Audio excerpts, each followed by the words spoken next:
Asnaf becoming the guideline for the lazismu zakat program.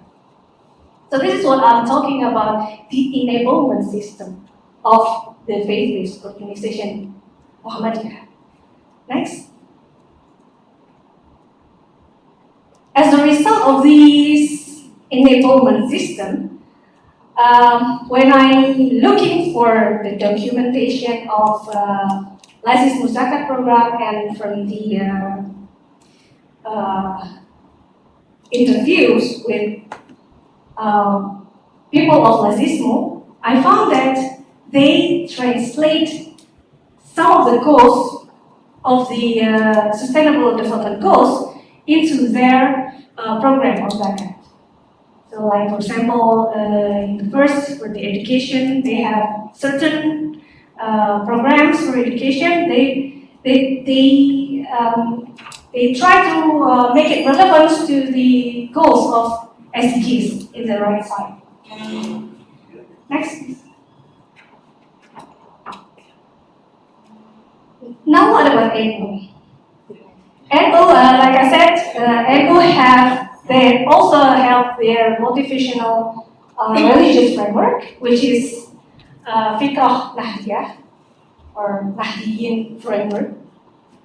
And the right side is social organization. So actually, in terms of organization, there's different structural management of NU and Muhammadiyah actually, because they said NU is the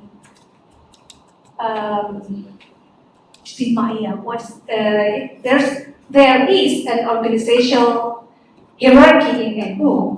However, each, we call it kiai in NU, in local areas have their own legitimacy to their umat. So it's a bit different from Muhammadiyah. However, what we're talking here, when we talk about the SDGs, how do they contextualize the SDGs into their zakat practice? They have their fiqh Nahdiyah, tawasutiyah, moderate, tolerance, and then reformative thinking, dynamic thinking, methodological thinking. And in the right side, we can see here, they also pursuing maslahah through the social welfare and then defying poverty and so on. And for the 8 asnaf, they also try to redefine it by, they call it pribumisasi of mustahik of zakat. And then the right side, they have their 9 zakat programs of Kampung Nusantara, they said. This is to accommodate the SDGs. And it also becomes the guidelines of Islamic's zakat program. And then next. This is the unique things what I found in the zakat arrangement toward SDGs. Because here, in their 9 zakat programs, actually, I cannot find by the documentation. I cannot find like previously in Muhammadiyah, it lies knows documentation. They try to specifically relate the relevance of their zakat programs to certain goals of SDGs. However, in NU, I cannot find it. Nevertheless, when I talk to NU Kerala's news people, I said that there is no problem for SDGs. By value, we are not, we don't have any objections. So if there's any SDGs program that we can contribute to, like for example, the government wants to have a program related to SDGs or any other institutions, we can work together. However, in the documents, I cannot. In NU Kerala's new zakat guidelines and their 9 zakat programs, I cannot find it. It's different from Muhammadiyah. So, as a result here, Yeah. So as a result here, I found that, like in the beginning, I said that there's 3 points. What I found from these 2 FPOs is that they have, both of them actually have no showing the absence of objections towards the SDGs. Also, it is not both of them. Both of them also involve global actors. They also involve in the World Zakat Forum in their ways. And also both of them, they have a program that include non-Muslim. It's showing their openness. And the last one, they also commit to cooperative engagement that incorporating the SDGs by their way. Lastly, if we want to see how receptive it is, I make a kind of points. So on the right side is more receptive, left side is rejection. Towards up, it's active, below is passive. We can see here ego care lazisno in the middle. The smaller circle, they have implemented programs and activities that actually relate to SDGs. However, as I said, I cannot find the documented planning in their 9 Zakat program. But still, they have their framework to contextualize the SDGs into their Zakat arrangement. For the Lazismo, I found that they implemented it, of course, and then they joined cooperation with UI directly also, and then they have documented planning, like I said, in their documents. They try to make it the relevance of their Zakat program to the goals of SDGs.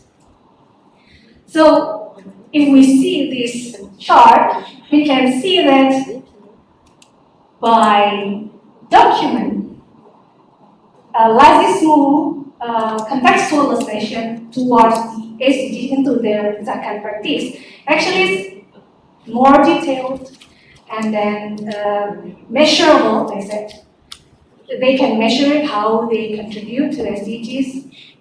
However, for the Ego-Care Lazismo, I found a limited, although they say that there's no objection, a limited contextualization because I cannot find their documentation about how effective, how engaged their Zakat program is towards the SDGs.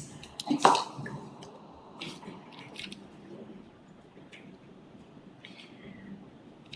Now we're talking about the future challenges.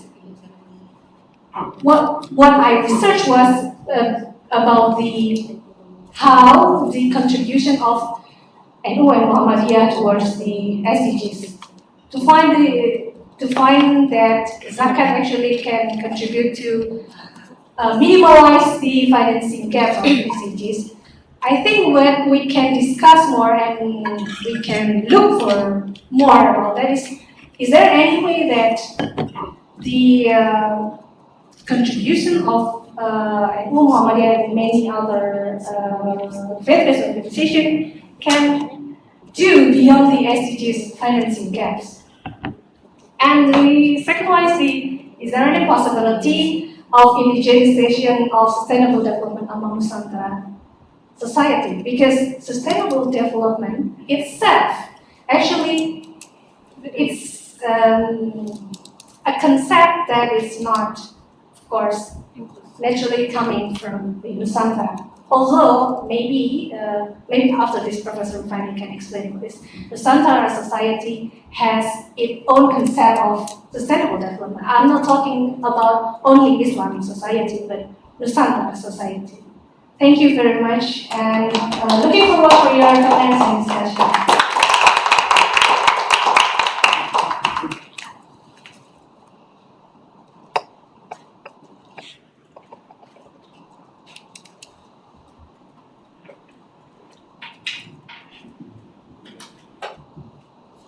Okay, thank you very much for Dr. Sarah Anabarja. Let us all give one more round of applause for her. And a very engaging presentation about the role of civil society organizations in bridging between cosmopolitanism and Islam, especially in Indonesia. And Muhammadiyah is two of the biggest Islamic civil society organizations, and both of them translates the value of SDGs through two sub-organizations, the Lazismu for Muhammadiyah and Lazismu for Ilmu. And the way they see SDGs from the lens of CSO is through zakat, which helps to build bridge to fill the gaps of funding in the trajectory of the programs for sustainable development goals. Thank you very much, Dr. Anabarja, once again. And the next speaker, ladies and gentlemen, would be the head of Nusantara Malay Archipelago Research Center for Policy Research, USM Pinang. He is also the founder of two institutions, the IWIN Library and Nusantara Malay Research Center in Universitas Muhammadiyah Yogyakarta. Also, editor-in-chief for two international journals, the IGMMU, a journal talking about multiculturalism, and IGSSRR, international journal that talks about social sciences. He also is currently teaching research methodology for all non-science postgraduate students in University Sains Malaysia, and have graduated more than 20 postgraduate students in both master and PhD from Africa, Middle East, and Southeast Asia. Ladies and gentlemen, let us give a warm welcome to Professor Reevany. Thank you. Assalamualaikum warahmatullah. Thank you very much, Mas Ulama. Of course, I'd like to welcome all of you again to Center for Policy Research. Those of you who have not been here, we are a research center that is established many decades ago. As some of you might have known, we are the oldest social science research center in Malaysia. So a lot of research before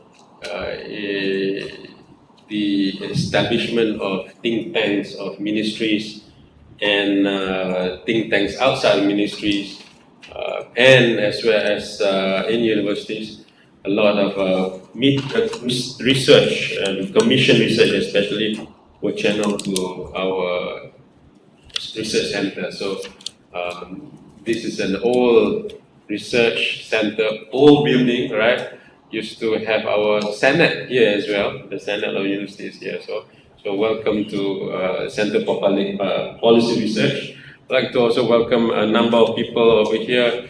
Just to note, we have people online as well. So the online participants also from as far as Qatar and China, of course.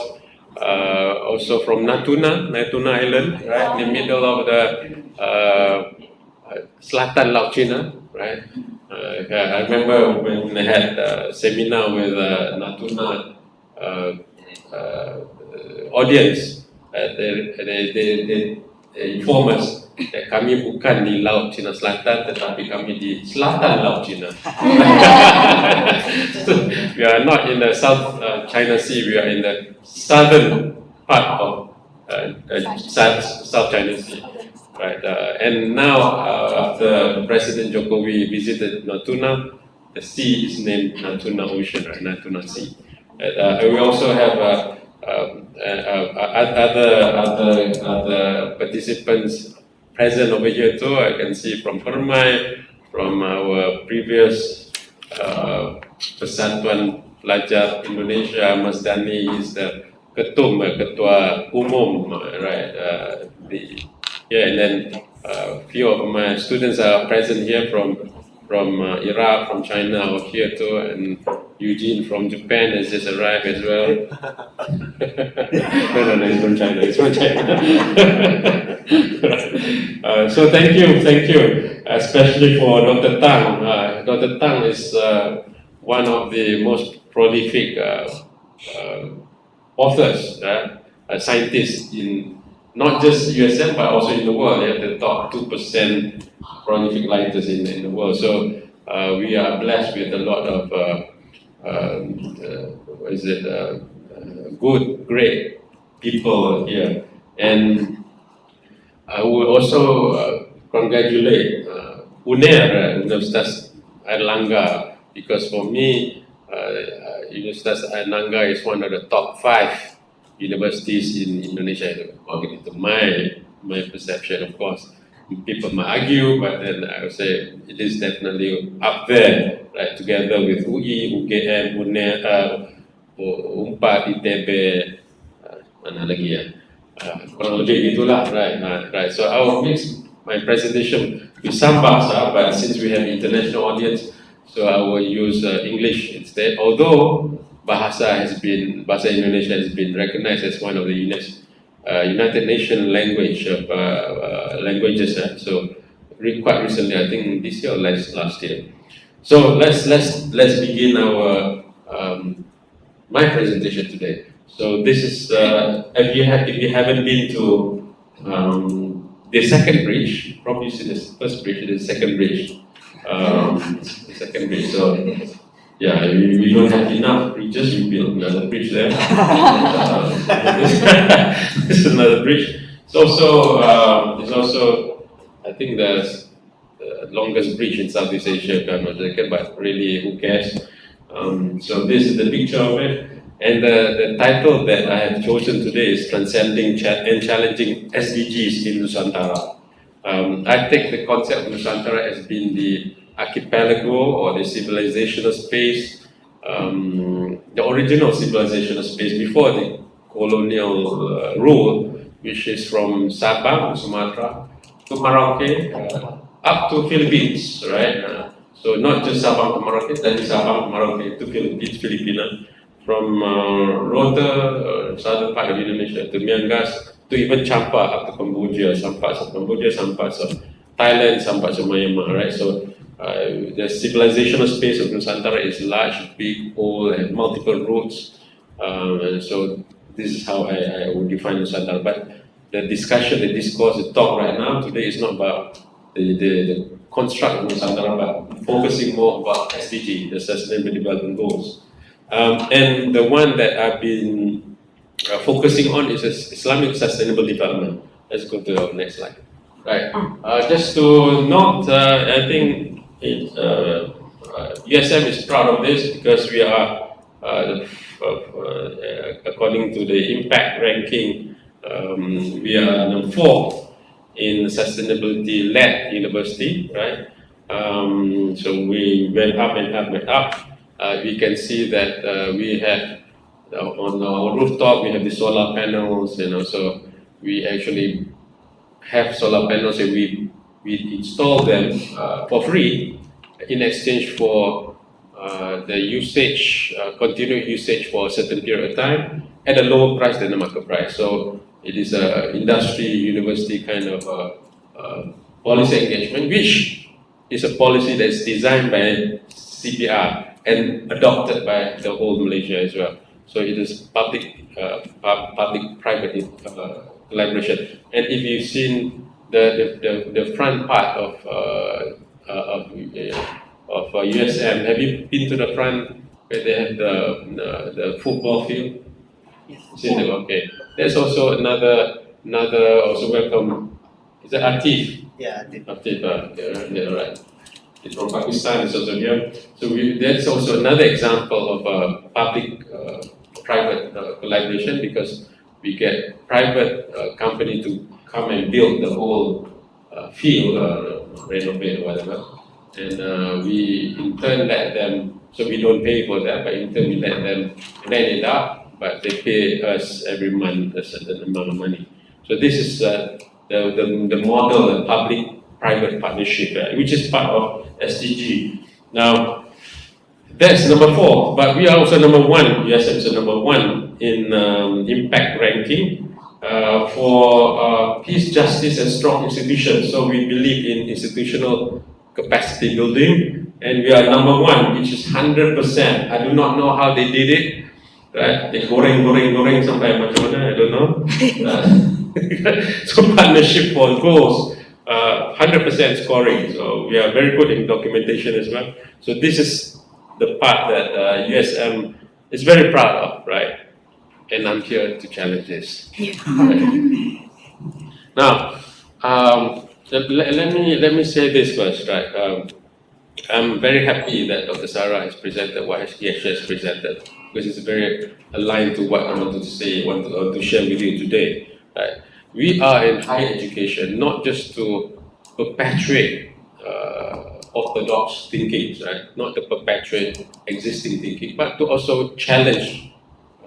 Not to challenge for the sake of challenging and being a rebel, but to challenge to make it better, stronger, more meaningful, more humane, more ethical. Right? That's the whole idea of higher education. Otherwise, we might as well be vocationalizing our work and go straight away to labor, and then just nothing wrong too. But we are here to go into deep thinking, deep contemplation, and improve the whole education, the whole society, the whole civilization, right? So that is our task, our mission to be in higher education. Hence, USM's mission is to transforming higher education for sustainable future. So that's our mission, and the motto is we lead, kami memimpin, we lead. So leading is big thing for us, but the way USM leads is to find a space that we can contribute to humanity. Right? That's why we talk about transforming higher education, not to be the best, but to be the one that leads in transforming education. So that's the role. And then our motto, our Airlangga, what is it? What's your motto? One more time? With excellence with morality. Oh, excellent with morality. I like that. Which is aligned to what I want to say. Yeah? We lead, but sometimes we lead from the back, from the front, from the side. We're not sure which part we are leading. So let me go to, since we are approaching this from a perspective that is challenging and transcending, right? So let me talk about a couple of discourses about moving forward. Right? So there's a classic book on future studies. I happened to teach future studies when I was in social sciences. The laws, we have serfdoms, people who serve the lords, and the people who tuan tanah, people who own the land will own the power, more or less, right? Those who have lands. Hence, the war is about fighting for more lands in the past, right? Kingdoms is about gaining more lands and more waters.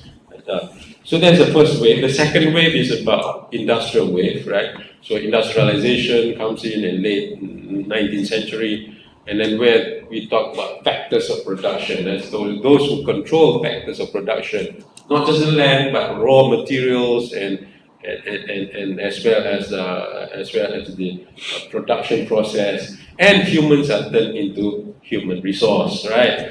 As we use the word human resource, it's that human, so we are turned into human resource. Hence the word TKI, TKW, tenaga kerja Indonesia, tenaga kerja wanita, right? So we in Sempris, right, and together with Permai, we are against that term. We thought it's a better term. Now they use the word pekerja migran Indonesia, but we even champion better word than that, which is perantau, right? Yeah. That is a different lecture. We will talk about that. So those who control the factors of production control the world. So there's fight for resources, right? So there's and those who control resources, eventually energy and all that, right? The latest one is energy, like this. Then they control the world, so to say, right? But comes the third wave, is informational wave, right? Informational wave is those who control knowledge behind the production, right? So I take a piece of iron rod, besi wajah itu, iron rod. I sell it, you might get, 30,000, 40,000 rupiah, right? RM10, RM20. But if I turn it into ball bearings, the one that you put into bicycle and all that, I can probably double, triple, quadruple the price. But if I take the same piece of iron rod, turn it into watch, right? I can sell it for 1 million, 2 million, right? 3 million. Or I turn it into camera, you can sell it very high and then a very high price. So it's not the material anymore, it's the technology behind the material, it's the information behind the material that makes it valuable, that makes it more marketable, right? So those who control information and knowledge systems control the world. So that is the third wave, right? And a lot of times people still think that we are stuck in the third wave, but no, we are entering the fourth wave, right? The fourth wave, book written by Brennan and Maynard and Mathens right now, proposing that we have entered a different wave, right? What is this wave? So this is the fourth wave. What is this fourth wave? Let's jump to another trending topic right now, which is, what's the trending topic right now? Everyone's talking about it, right now? The work going on. AI. Everyone's talking about it, right? So that's it. There's this guy who's the founder or creator, one of the fathers or grandfathers of AI, who is an advisor or founder, who is in Google. Jeffrey Hinton, his name is. He has resigned from Google, right? And a bunch of other scholars, thinkers, industrialists are warning us about AI. And he resigned. Why did he resign? So there are a lot of interviews, discussion, talks about him. But basically, he is concerned about the threats that AI poses to us, right? But one of the important part of this threat was the fact that AI is not founded on ethical parameters. AI was not, excellence based on morality. Right? It's not based on ethics. It's not based on spirituality. It's not based on morality. So they did not design AI with parameters to control the gargoyles, the parameters to control AI. They let AI run wild, and AI has become super intelligent. Right? It's not just in the intelligence of one person, it's the intelligence of 10,000 people, 1 million people, 10 million people, 100 million people, and it's moving forward because of the machine learning capability of AI. So what is the fourth wave? The fourth wave is where religion will come back to lead science. And this is a famous quote from sila kami Mbak Yudi, also masters in international relations, just joined us, yeah. Okay, silakan masuk. Famous quote from Albert Einstein. He says, "Religion without science is lame." Right? Agama tanpa sains itu pincang. So science without religion is blind, right? Science tanpa agama itu buta. So if you have all the technology, you have all the science, but you do not have religion, ethical codes behind it, right? We will take our, the meme where there's a bunch of military folks give the machine gun to a gorilla. So we are giving technology to a system that might not have moral codes, right? They just take the gun and shoot everyone, including the moron, the clown who gave the machine gun to the monkey or chimpanzee, I don't know, right? This is a dangerous thing we have created, because we have created a monster might not be a monster, might be something, but without morality, without ethical code. And so the fourth wave is also known as the ethical wave, right? So it is when religion, ethics, spirituality, morality will come back to lead science, right? Because science and technology has gone where none has gone before, like Star Trek, right? And so we got to come and lead science, right? So what is the fourth wave? According to Maynard and Maitens, is the re-spiritualization of society. So what Dr. Sarah was talking about just now was aligning SDG with the discourse of Muslim organization in Indonesia. It's about how do we bring in ethics, or spirituality or religious principles into development, sustainable development. Materialism, scientism will increasingly become problematic. So perspective about profit maximization for profit maximization alone, or science for science sake.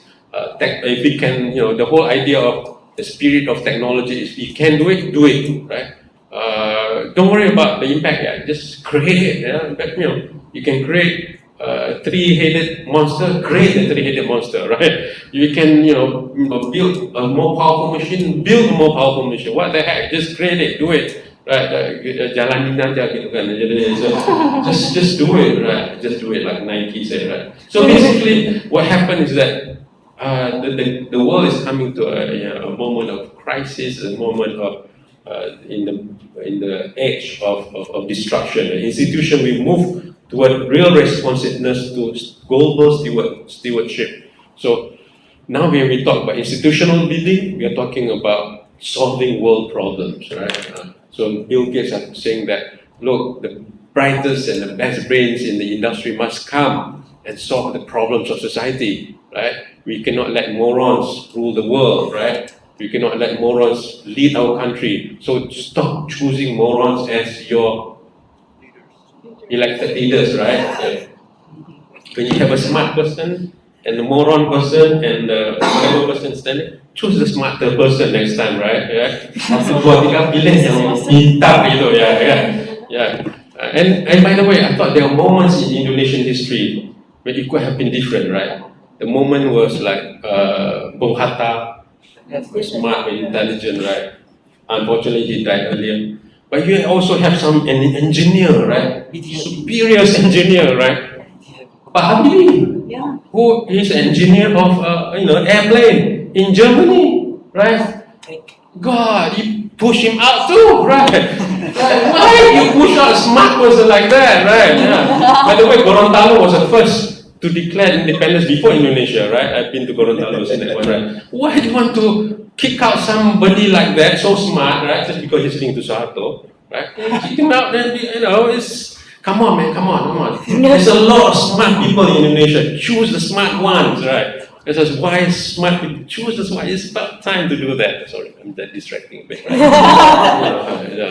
So it's time to be concerned about not just information, wisdom, also ethics. So this is where we talk about the fourth way, and this and framing the idea of Islamic sustainable development. So I told you we are challenging that, right? So there's a quote in hadith. Hadith is the sayings of Prophet Muhammad, right? Where Omar said that everyone, quoted by Omar, right? The Prophet said, every one of you is a leader, right? A leader it's like a shepherd, the pengembala, shepherd that guides the sheep, right? Leader to the family, leader to the country, leader to the organization. You know? So it is incumbent upon us to lead. Yeah? So leading is a responsibility of everyone, right? So and yes, we lead. Huh? كلكم راع وكلكم مسؤول عن رعيته. نعم. That's all I can say in Arabic, by the way. Okay, so this is the Islamic Sustainable Development principles. So there are 8 of them. If we look at SDG, there's 17, right? There's 8 of them. But today, because of the time factor, I will be focusing on one particular one, which is halal and toiban. But I just run through very quickly what the 8 principles are. These are extractions, distillation from Quran and Hadith. The first one is a divine intention and mission. So always in any act, in any deed, Islam prescribes having the right intention. So having the right intention is the beginning of the whole process. Having the right mission, your qibla, the direction must be right. So there's the first one. The second one is the Tawhidic epistemology and spirituality. That there's a belief that we are all part of creation. We are part of creation that is created by God, and there's a connection between humans and the world of spirituality, right? So, basically, in order to understand or operate this world, right?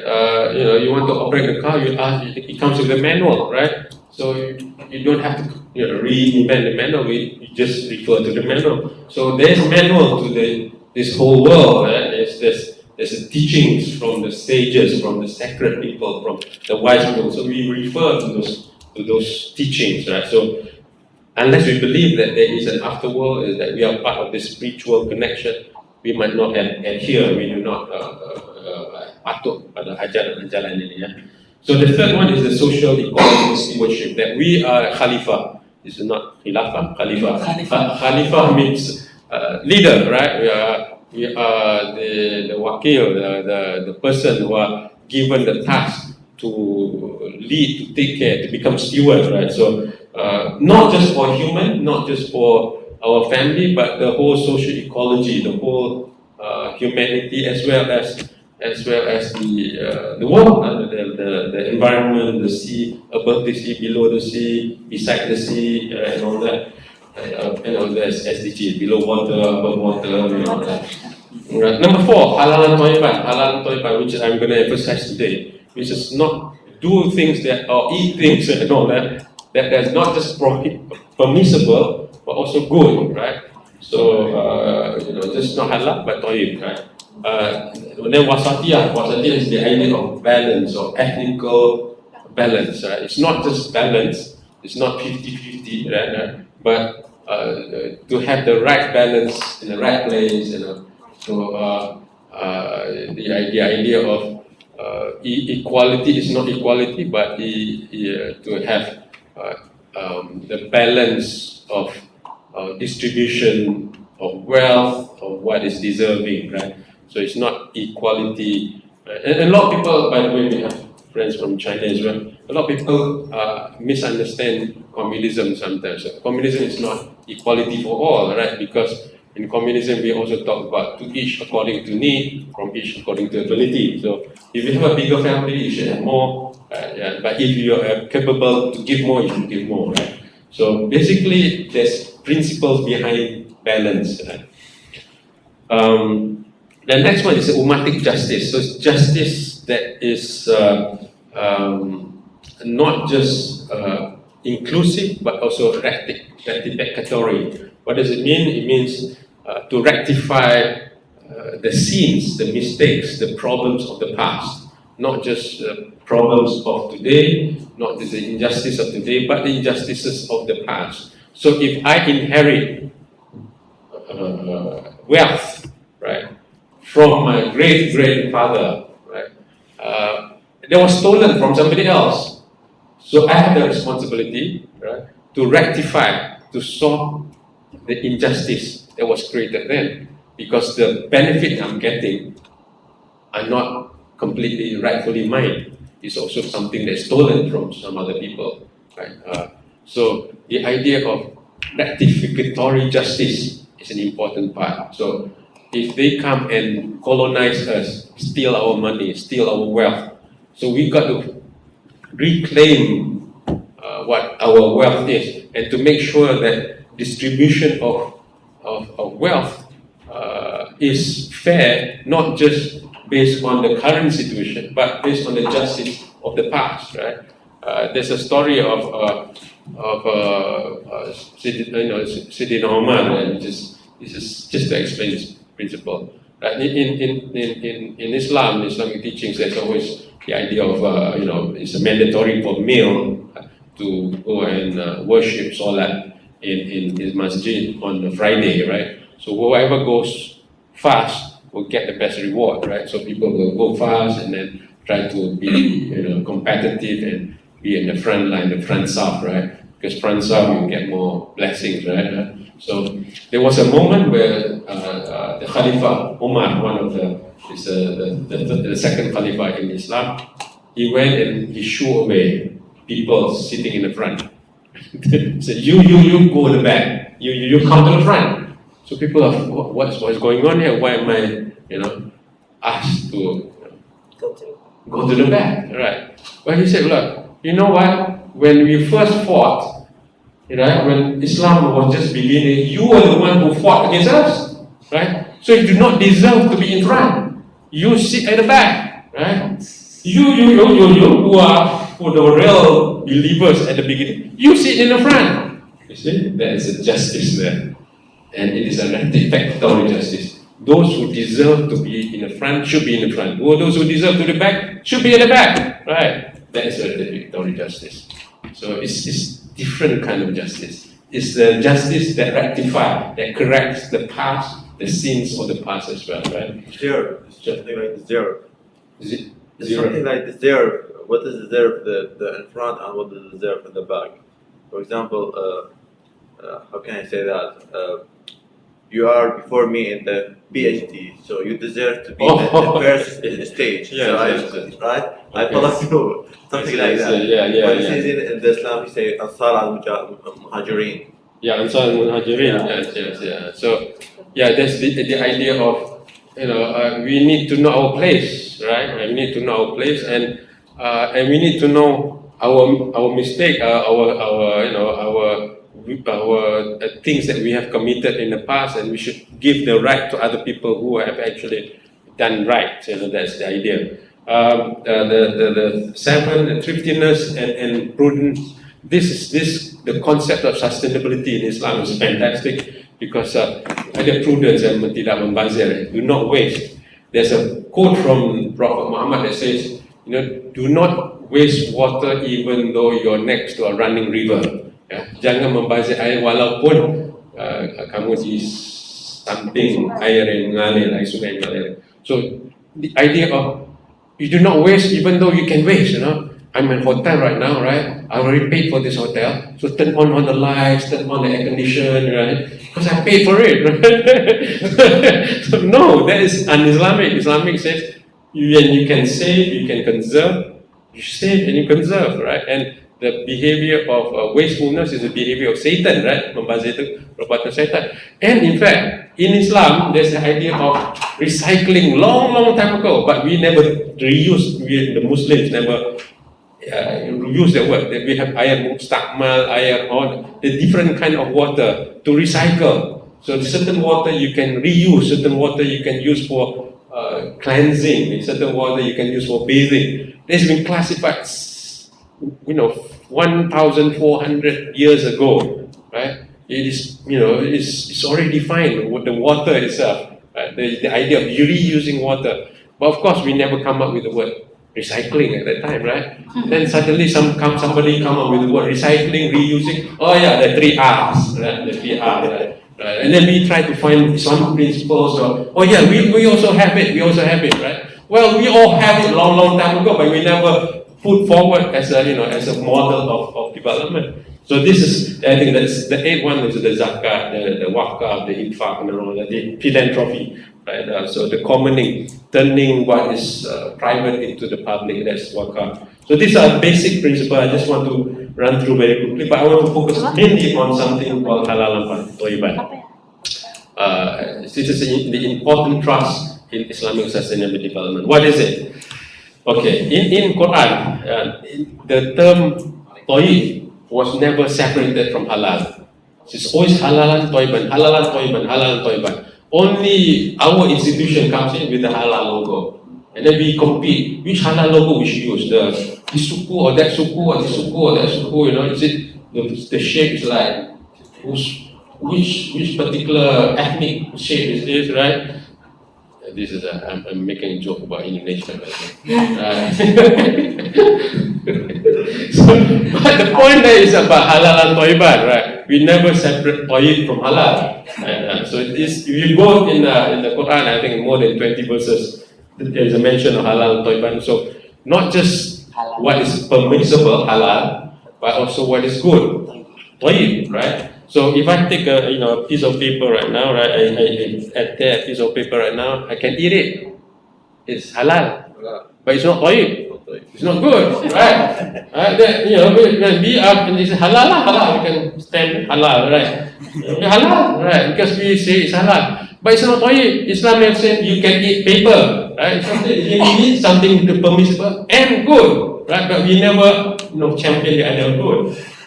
That's the thing, right? So, thank you. I'm controlling the wrong.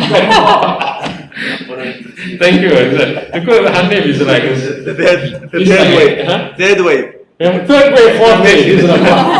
Hanif is like a super human AI. So like you can control that. You can control online. You can stream and all that. Also the multitasking. So this is an example. Right? We take the halal, the illustration of halal and halal toiban chicken. By the way,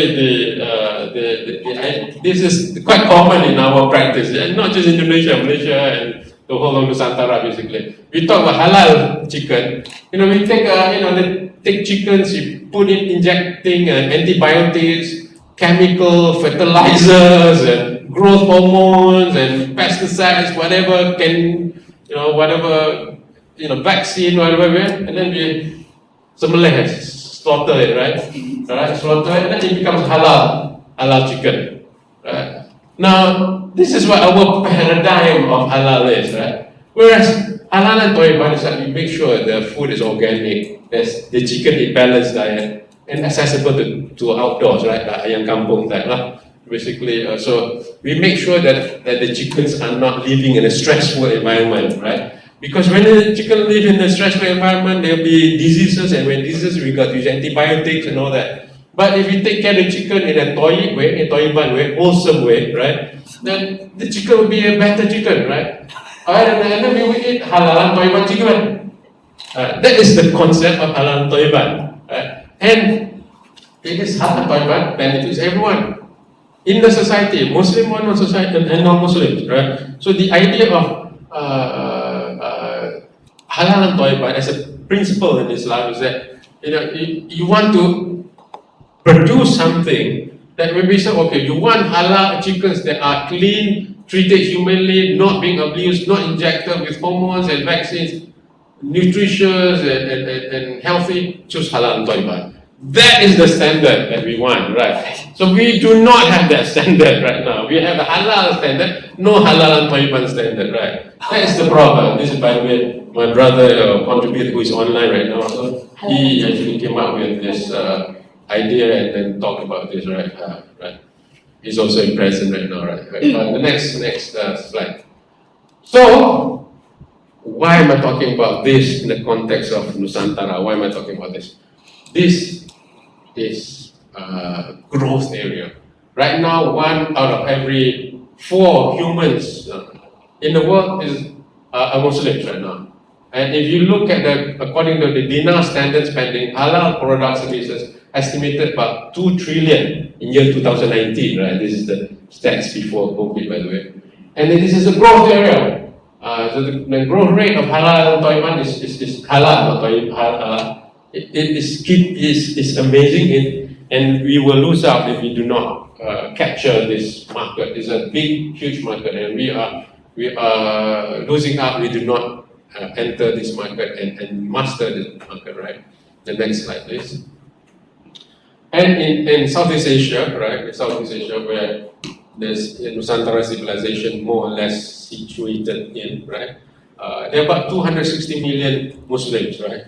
So this is huge product, huge market, huge market. This is not counting the one in the West Asia, also known as the Middle East, or in China, there are millions of Muslims too, right? It's a huge market. So next. If you talk about halal and toiban, right? Toib, right? Not the abang toib. In Indonesia, there's an abang toib song. Toilet is not right.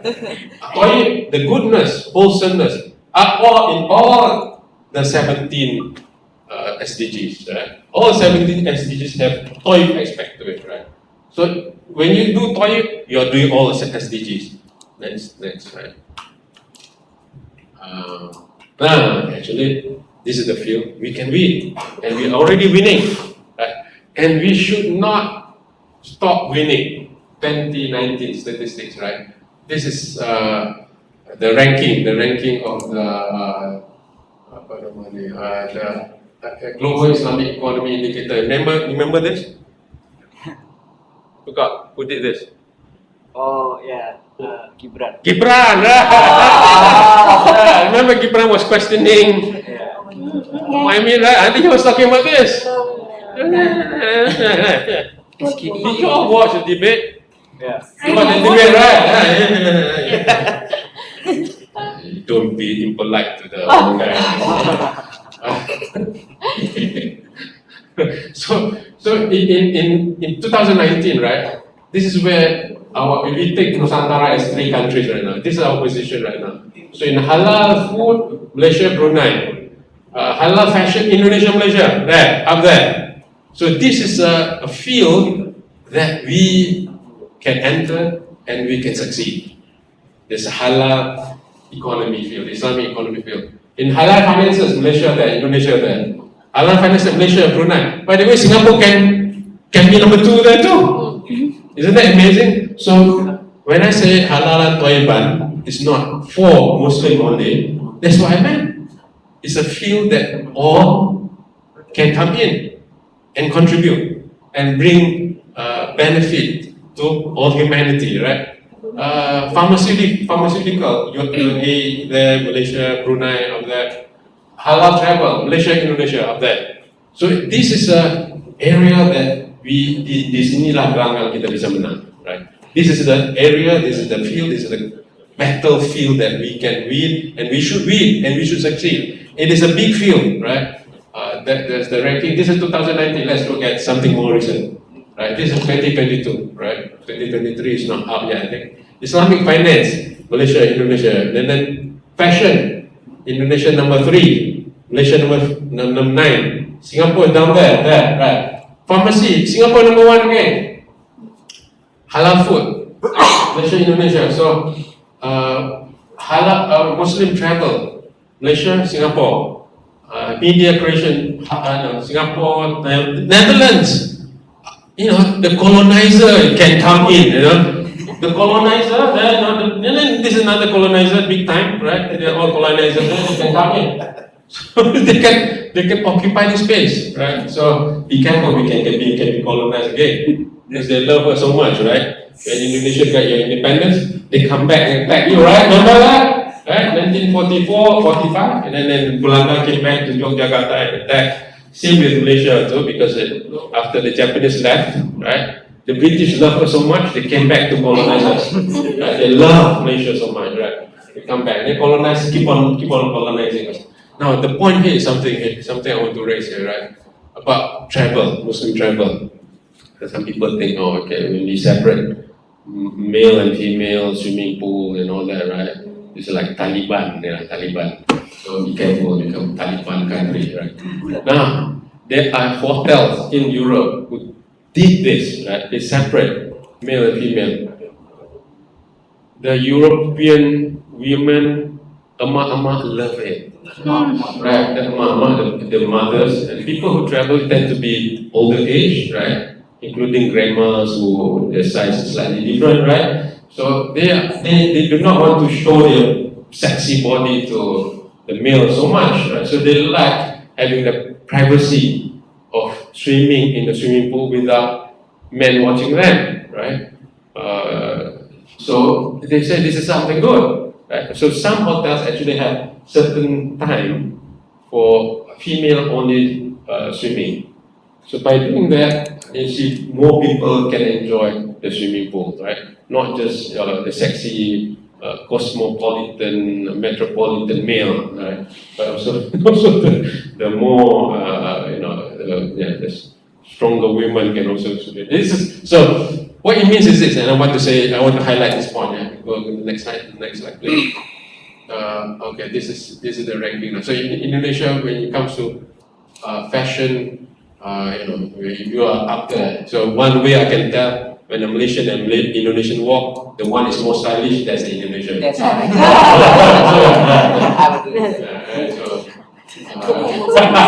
Come to the next one. This is the point I want to tell you, right? Okay, this is about Malaysian. Let's move to the next one.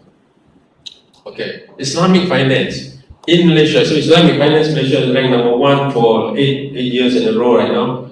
Islamic finance, majority of the customers are non-Muslims in Malaysia. Malaysia is about 60% Muslim, but majority are non-Muslim, particularly Chinese, right? So non-Muslim Chinese. But what it means is this, that the non-Muslims believe in Sharia principles. This is not about religion, right? We are not selling bakso here, right? We are, these are investment products, right? This is, investment products. We are not selling any roti canai or whatever. We are selling serious long-term investment products. What it means is there are the goodness in Islam that can be shared with humanity. Rahmatan lil alamin, right? To the sharing the goodness to the whole world. So the point here is about ethics in Islam. Ethics, this is the 4th way. Ethics is ingrained in Islamic economy. Right? And this is where ethics, spirituality, morality must come in to lead science and economy and politics and society and all that. And when it comes, we succeed. And it doesn't matter whether Muslim or non-Muslim. As long as the principles are right, it can succeed. Right? And as you can see, that Singapore can succeed, the colonizers can succeed too, right? And Indonesia is ranked number 1 in 2019 for press travel, right? Indonesia and Malaysia together at the time. Right? So if we combine the force of Nusantara, the synergy will be amazing, right? So we can create an alternative growth economy, alternative development paradigm to the one that is championing by the West. So this is actually something good because the West, with the writing of end history, Fukuyama, right? So they believe that democracy, free market, they are Western civilization, is the way to go. Thank God there's China right now, because China is rising as an alternative model of development of economy, politics. Whether you agree or disagree, that's another thing. But in the world, civilization, China has given us an alternative, right? So this is an alternative that has anchored itself to ethics and spirituality. So this is something that is a powerful way to transform sustainable development, right? So let's move on to the next one. Now, Indonesia is very well placed, right, to contribute to the work. Indonesia has identified green halal valley in Banten, right? There's 500 hectares have been identified there, right? So you got green halal valley. Right?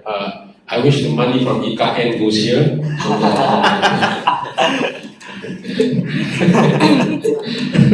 So, and this is the biggest, according to my observation, it's the biggest green halal valley in Southeast Asia, probably the biggest in Asia as well, right?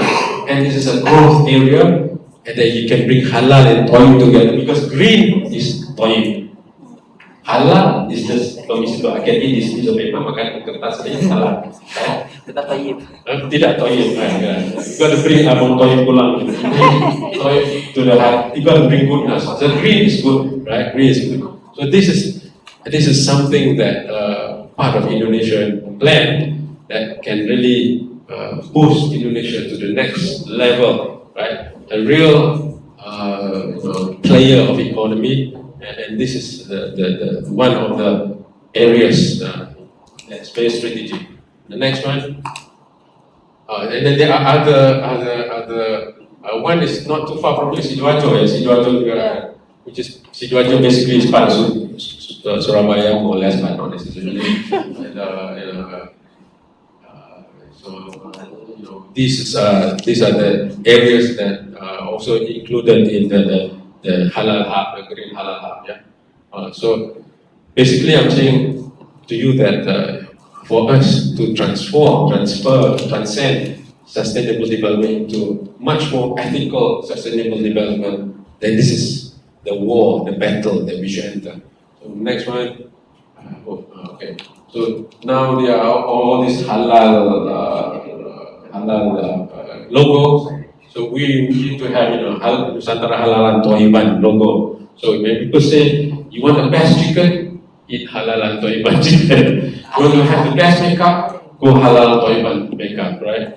The other day, my student Zhang Kailai presented his work about green food label in China. So he said there are people right now who believe that you want to have healthier food, instead of going green food, go halal food. So that's already the thinking is already there. So we got to make sure that our standards live up to the teachings of Islam. And teaching of Islam never separate Tayyib from halal. We got to reintegrate the idea of Tayyib into halal. Otherwise, we'll be eating papers. And we're eating the chicken with transported in a small cage and things like that, right? High stress, and we eat the chickens that with high stress, they die in depression, right? The chicken we're eating, they're depressed, and we eat the depressed chicken. Oh, sorry, we have a new logo right now. Okay, I have to read this also. Not sure I want to choose the Bugis logo or the Pinang logo. Japanese. Which logo do you want to choose now? They choose the Japanese. Japanese logo, yes. Majapahit, yeah. So, the last slide. So, jangan bebas, hilanglah kita berjalan. In the Nusantara, another way to say this is that in Nusantara we can see. So, I have other parts to this presentation, but because of time limit, I'll adjourn that. Thank you very much.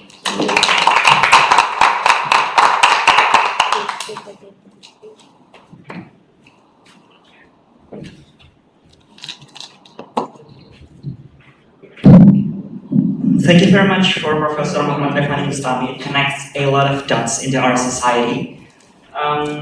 If I can sum up several points of his presentation, that is very, very much informative and insightful, I might say. That we are in a fourth wave of society where, according to Maynard and Mertens, we'll have the rejuvenation of ethics, the re-spiritualization of human life.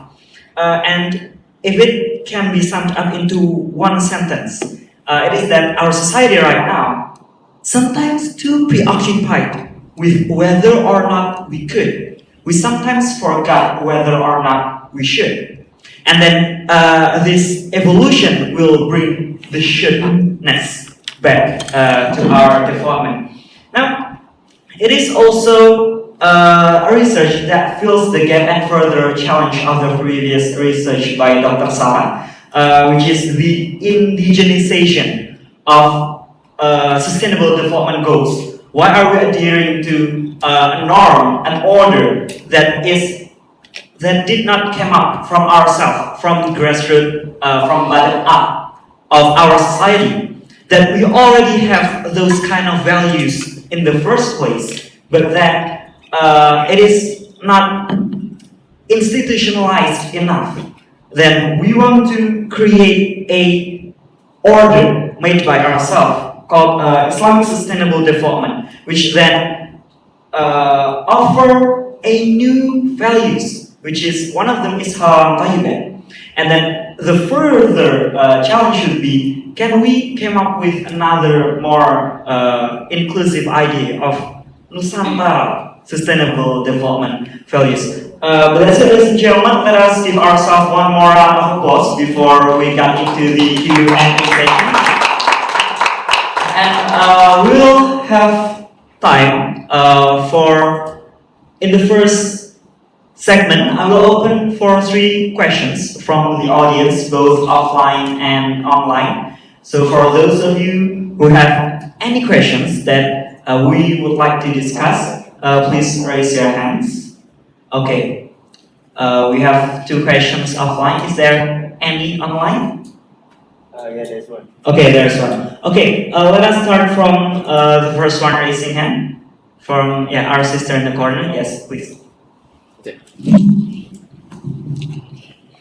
First of all, I would like to say thank you so much for the opportunity. I would like to introduce myself first. My name is Pinang. I'm from Universitas Airlangga, and thank you for Dr. Sarah and Professor. It was so nice and insightful presentation. And first of all, I would like to rise up a question about the Islamic values that we've been talking about the whole presentation. Like, I would say the Islamic values that quite match up with SDGs. There are a lot of them, and maybe even though the Islamic values are so maybe universal and cosmopolitanism, but in American cases, I often meet some people that are very challenging to cope with the perception of Islamic. Keep on talking. Okay. Is my voice clear? I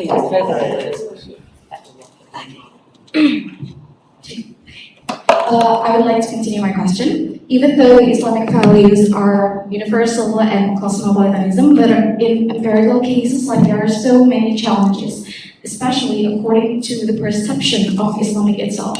Like we also have mentioned the post-Cold War session and etc. And especially in Nusantara, there are so many indigenous people that are not just Islamic values, but also their tradition values, like maybe some kind of like animism, dynamism, some kind of that. And I do believe that the faith-based organizations acknowledge this perceptions, like the misperception and etc. But the question is, what are the specific strategies or developing efforts to distribute the Islamic values?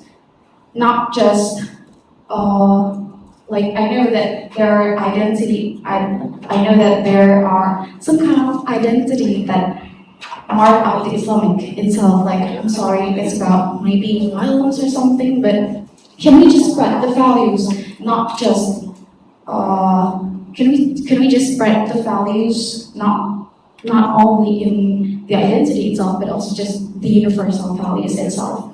And I would like to know about knowing their places kind of statement. Yes.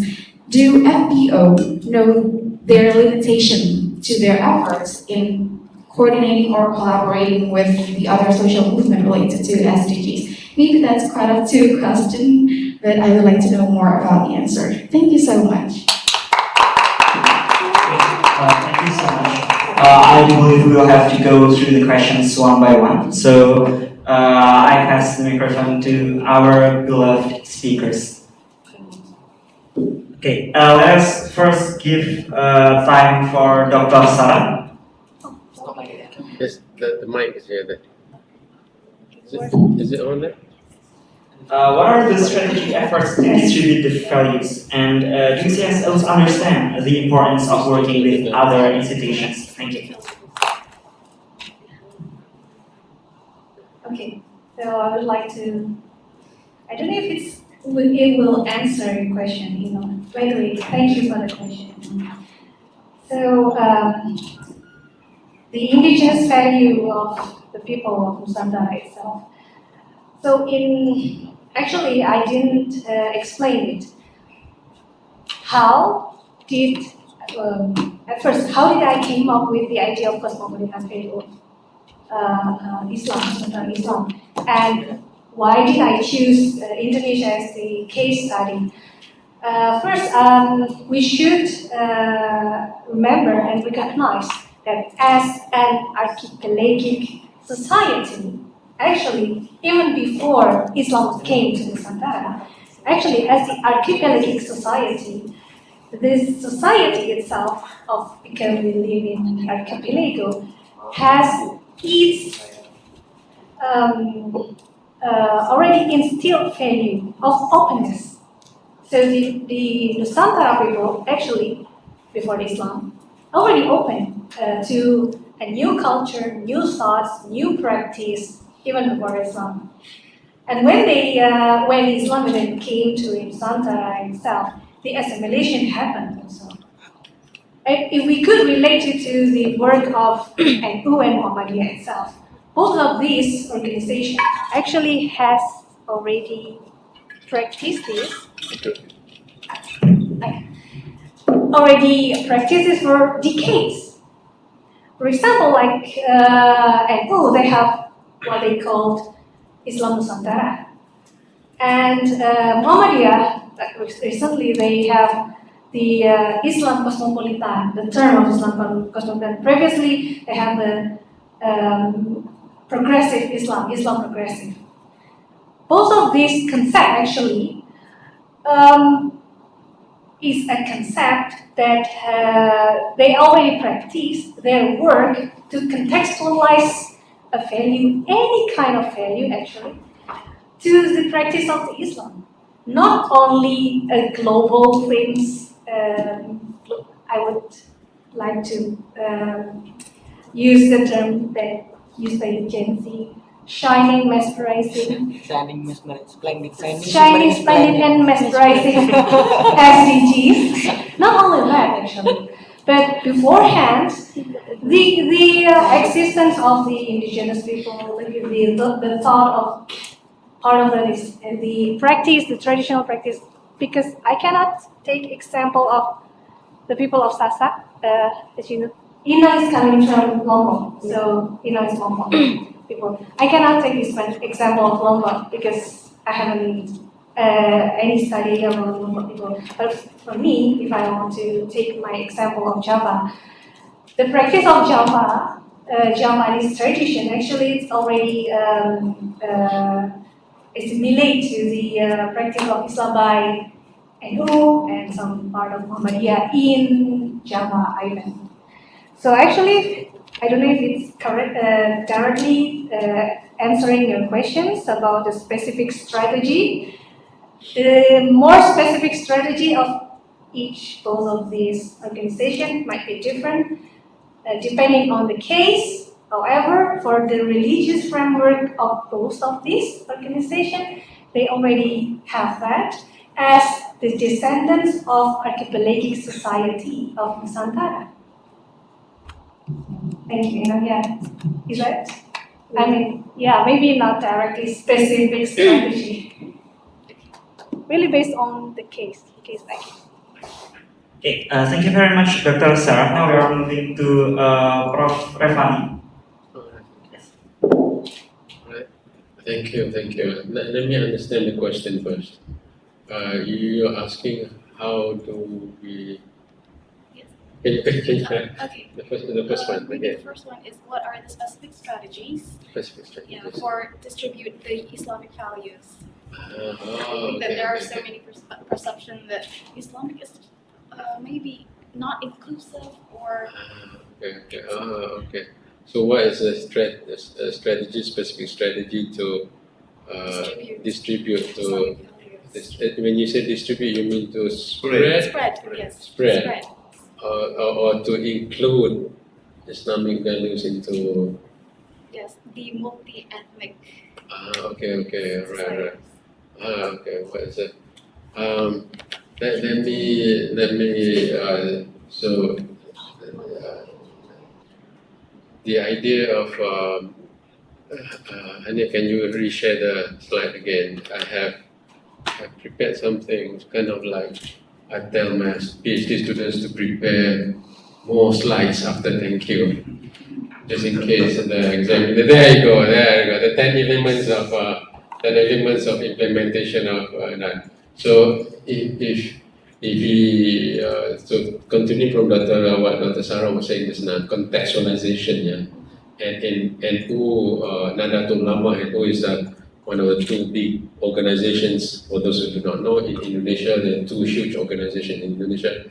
None like that exists in Malaysia. So Indonesia is is exemplary as far as bottom part ada the faith-based organization or CBO, community-based organization, right? So NU has this pribimusasi, indigenization.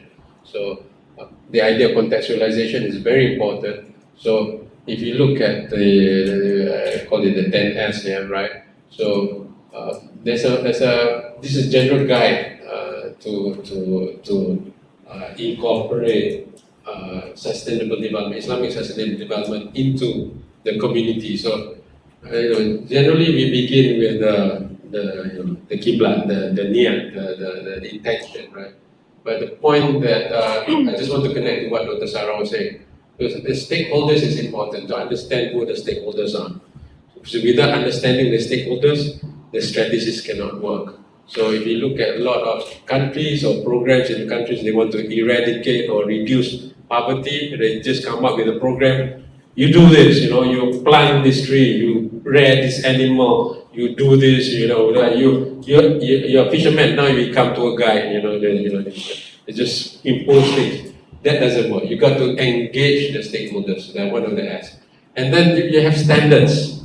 So you engage them. You say, well, what's your standards? What is the sunnah standard for this, right? How do you So when incorporating something, stakeholders engagement is very important. Right? So you ask the question, what's your strategy? The strategy of sustainable, because I'm sticking to sustainable development. Strategy of sustainable development, Islamic sustainable development must be close to the needs of the stakeholders, to the needs and wants of the stakeholders, right? But the standards are the standards of the Sunnah. What is the Sunnah? Sunnah means the sayings and the teachings and the behaviors of Prophet Muhammad. How does Prophet Muhammad do this? What is the teaching of Islam? So we connect what's the need, the solution, with the standards of Islam, the halal and toiban part. So, so when we talk about example, financing, right? So what is there's a need for businesses to borrow money, right? So we know that there's a need, right? Businesses need to expand, get capital to borrow money. But what is the sunnah way of lending money? So it's a mudarabah and all that, right? The profit sharing, not just profit sharing, but also loss sharing too. If you lose, you lose together, right? So there's a whole method of engagement, a whole method of finding a solution, right? So if we talk about the multi-ethnic thing, that is actually very important. I remember just a week ago when I was giving lecture to Umpat, they were talking about the problem of refugees in Aceh, right? Because there's the Rohingya thing, right? So, go back to the Sunnah.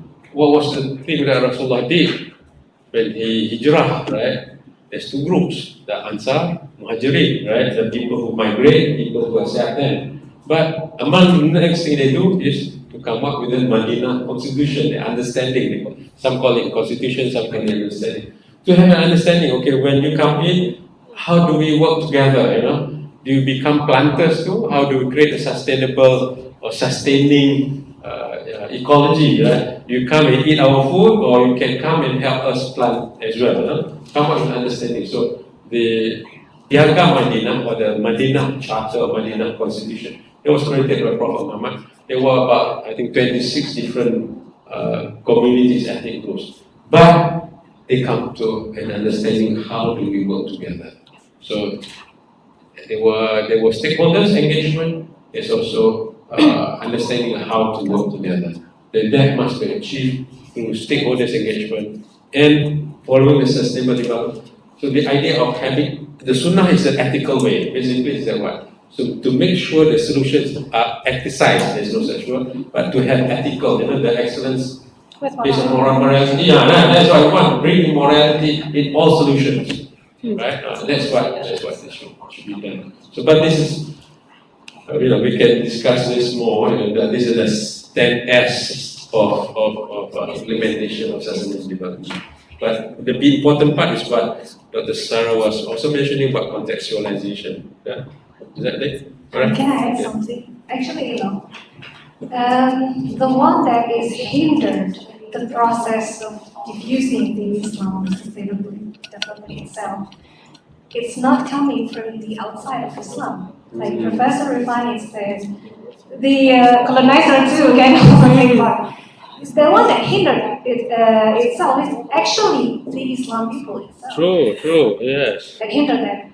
Like for example, the Islam sustainable development, it could also be hijacked by the issue of terrorism. Islamic extremist group happening in any parts of Nusantara, actually.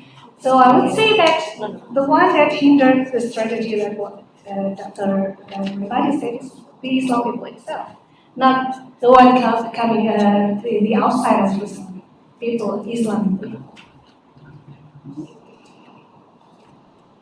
Okay, thank you very much. And then we are moving on to the next question.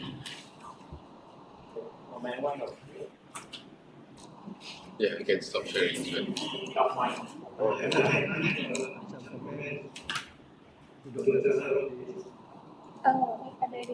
Okay. So are we having connection on the like questioner on the online group? Okay, so yeah. Some comment to Dr. Sarah.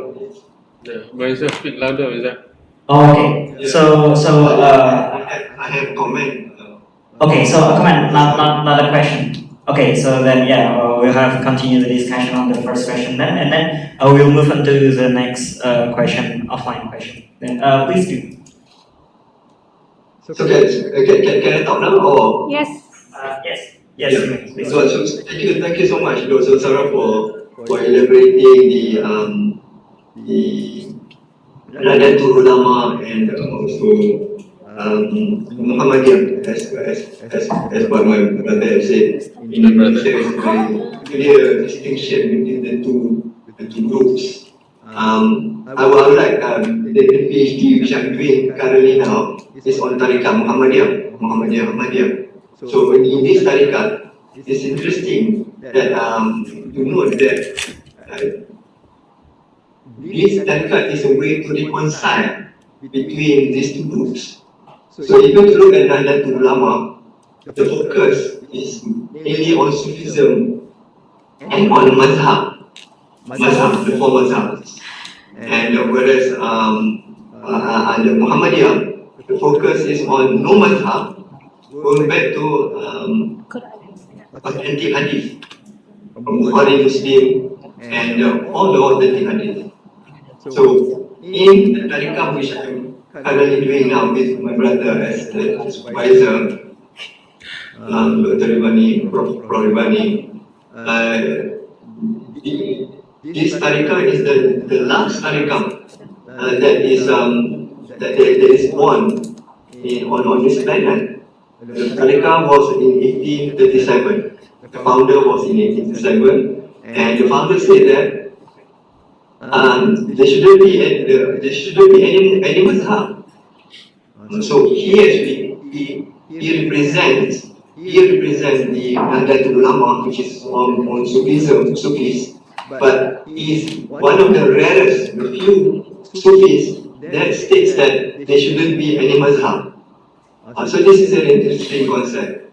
So if we can reconcile between Nahdlatul Ulama, mazhab, and non-mazhab, which is being propagated by the Salafis and Muhammadiyah, and then the whole Ummah, the entire Ummah, the Muslim Ummah, particularly Sunni, can thrive and we can achieve most of the sustainable goals.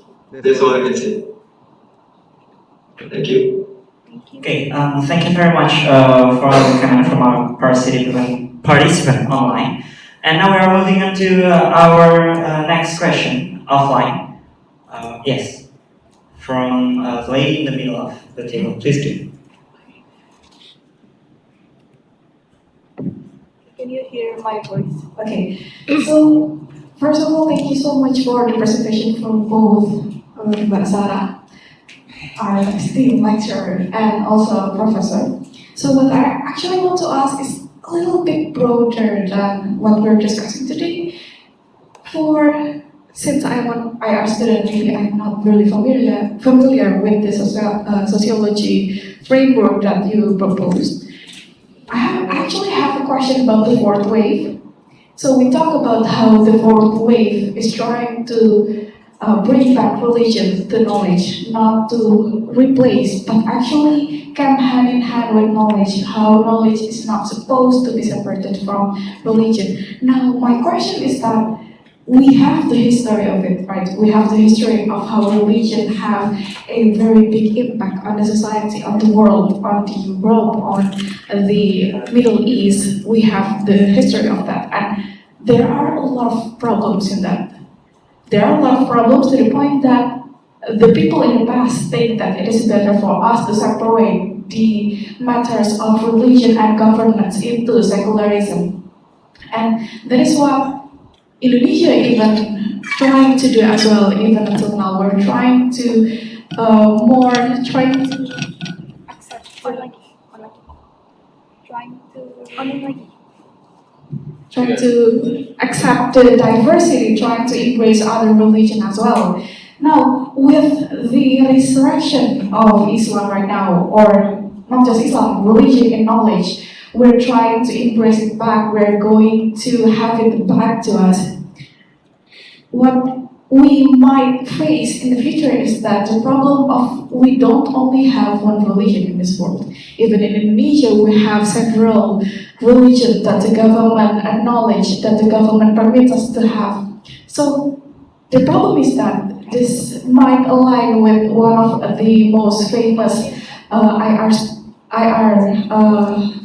scholars, Huntington, saying that if there are different society or different class of civilization, if there are different civilization, be it a religion or how the people or society actually think, there will be a class, there will be a problem. And I actually believe that the problem is currently, we're seeing that currently in the war of Gaza, in the war of Palestine and Israel. People, even me, even perhaps can say that it's not a religion-based problem or war, but the people supporting one side or another are highly divided by their religion. The war itself may be not a religion problem, might not be between Islam and Jews, for example, but the supporter, the people of Indonesia, for example, we support Palestine for the identity, for the religion and other causes. So if this were to happen in the future, the class of religion, each religion, both in the religion and the government, and also one religion to another, what do you think would be the best solution? Thank you very much. Okay, thank you very much. We are moving first on the answer from Professor Reevany on the question of the solution if there were going to happen a clash of identities. That's a very important question there, Ines. Controversial question. Yeah? That's important. What's that? Controversial question. I mean, argument question. It's an argument, yeah. So yeah, the idea of we have so many religions, right? So how do we, if I understand correctly what you're saying, how do we reconcile so many religions and how do you bring back, right? Implicit in the fourth wave, right, is that the spiritualization or the moralization or the integration of ethics into society is already happening, right? Like it or not, it's happening, right? So if we are not participating in what's happening, right?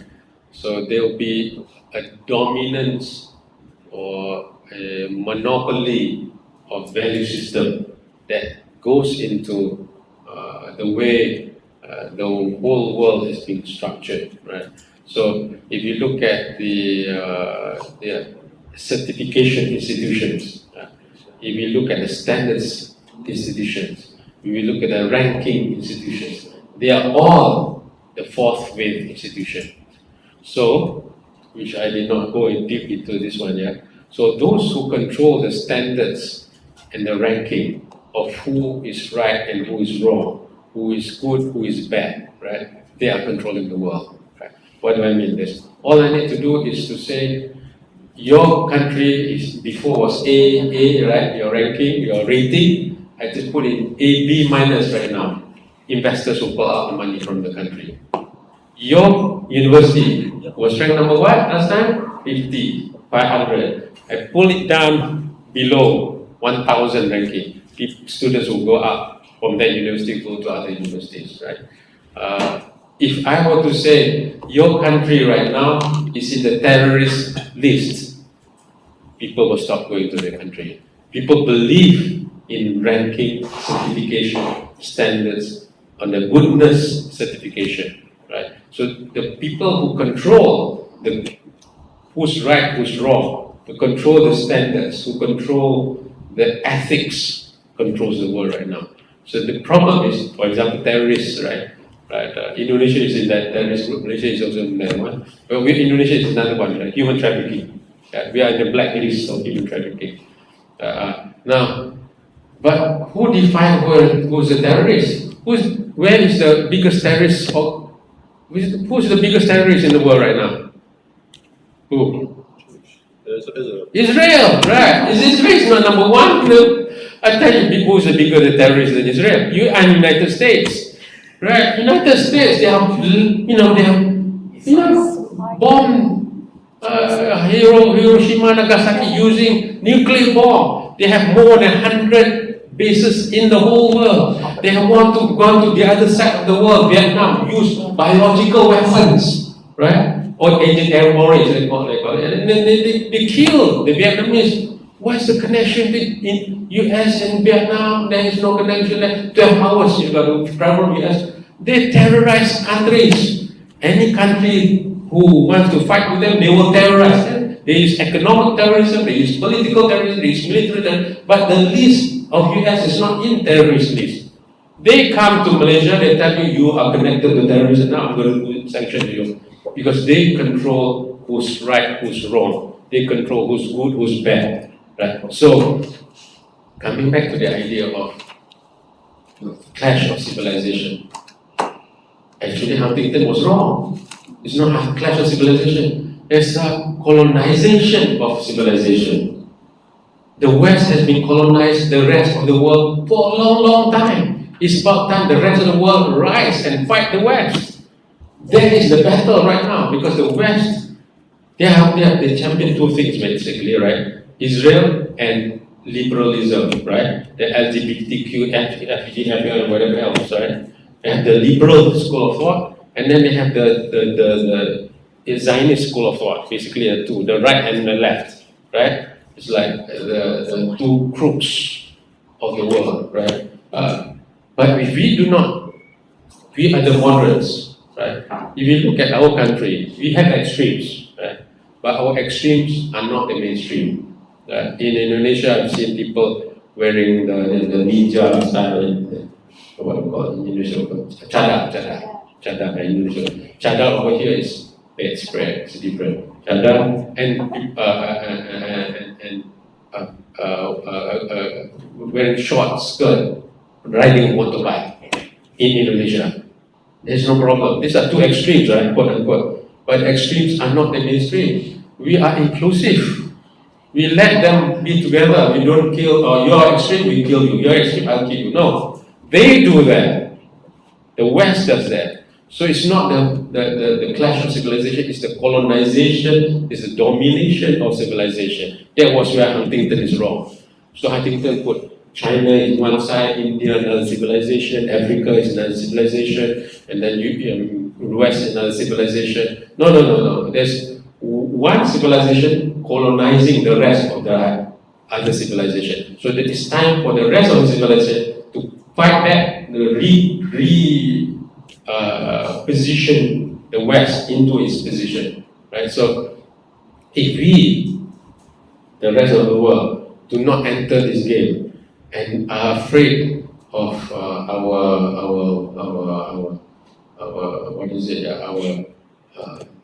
the word we use, Sara in Indonesia is Sara, right? Suku, agama, Sarah without H. Sarah without H. Sara, suku, agama, ras, antara golongan kan. Jadi nggak bisa sentuh ni, cannot touch this one kan. Well, that's what they've been doing to us. So let's bring this to the front. Let's talk about it. And the test is in the pudding, I said, right? So you create cases where the values are incorporated and see whether you can succeed. Right? So if you look at China has BRI, right? Belt and Road Initiative. It's basically an idea of recreating the economic game in this world. And then I think in Indonesia, the technology at work. Okay, Indonesia is proposing the jalur rempah, the spice route, right? So each of us should be rethinking about how do we bring our heritage as well as our values into the table. Now, we might not agree with everything, but if we do not put our values into the center and discuss it, then other people's values will come in and dominate us. And they will try to kill us, right? Just like they tried to kill China, right? And they tried to stop Huawei, they started to stop this, they started to not having TikTok and all that, right? So if you're strong enough, we'll kill you. So we might not agree on everything, but I think we can work together and see how can we achieve it together. So I definitely understand the idea of the differences of religion and different points of view. But I think we are much more harmonious in our approach to Nusantara, right? And we should not let what we can't do stop what we can do. Right? We can come together, we can stay together, we can work together, and that's how we should approach it. There is no easy solution, but I think, for me, Indonesia is an example of success in social cohesion, right? In Indonesia, there's more than almost 18,000 islands, right? Close to 300 million people, but there's no country like Indonesia right now, but you remain as a country for, more than 60, 70 years now, right? So that is a success story, right? Except for Papua New Guinea and Timor-Leste and all that, that's another story. But most of Indonesia has remained together. You can speak the same language, you appreciate the same songs and same culture, music, but you can also celebrate each other's culture. There are problems here and there. Of course, there are problems. Even in a one small family, there's problem, right? Let alone in 300 million people. So this is an example that Nusantara can share with the world, where you have this social cohesion, things that can work and that can be shared. And I think that's where we should begin, and not that our problems here and there. Out of 3 million people, there'll be 1% having problem, right? But the 99%, might not have problem, or the problem are normal problem. So we should work on our strength, not our weakness. That is my take on this one. Yeah? Thank you. Not sure I answered your question or not. Thank you very much for Reevany, such an inspiring word of unity and harmony, and also post-colonialistic message. And then we are moving on to our second speaker, who will provide answer on the question. Let us give the floor to Dr. Sarah. Thank you, Gulam.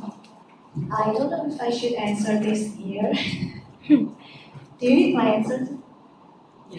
Yes. Yeah, okay, thanks. Anyway, Ines is originally coming from Banten. From So she Banten, there knows you go. about the Yeah. area. All right, yeah. So, It's near my house. Oh, it's Oh, near near your your house. Okay. That's good. You should invest in. Well, Okay, now we're talking about the class of civilization. I would like to ask you then, Ines, if I would like to answer with also questions. Even if the fourth wave didn't happen, do you think, will there be clash also or not? it's actually already happening. Okay, so it's already happening. Yeah.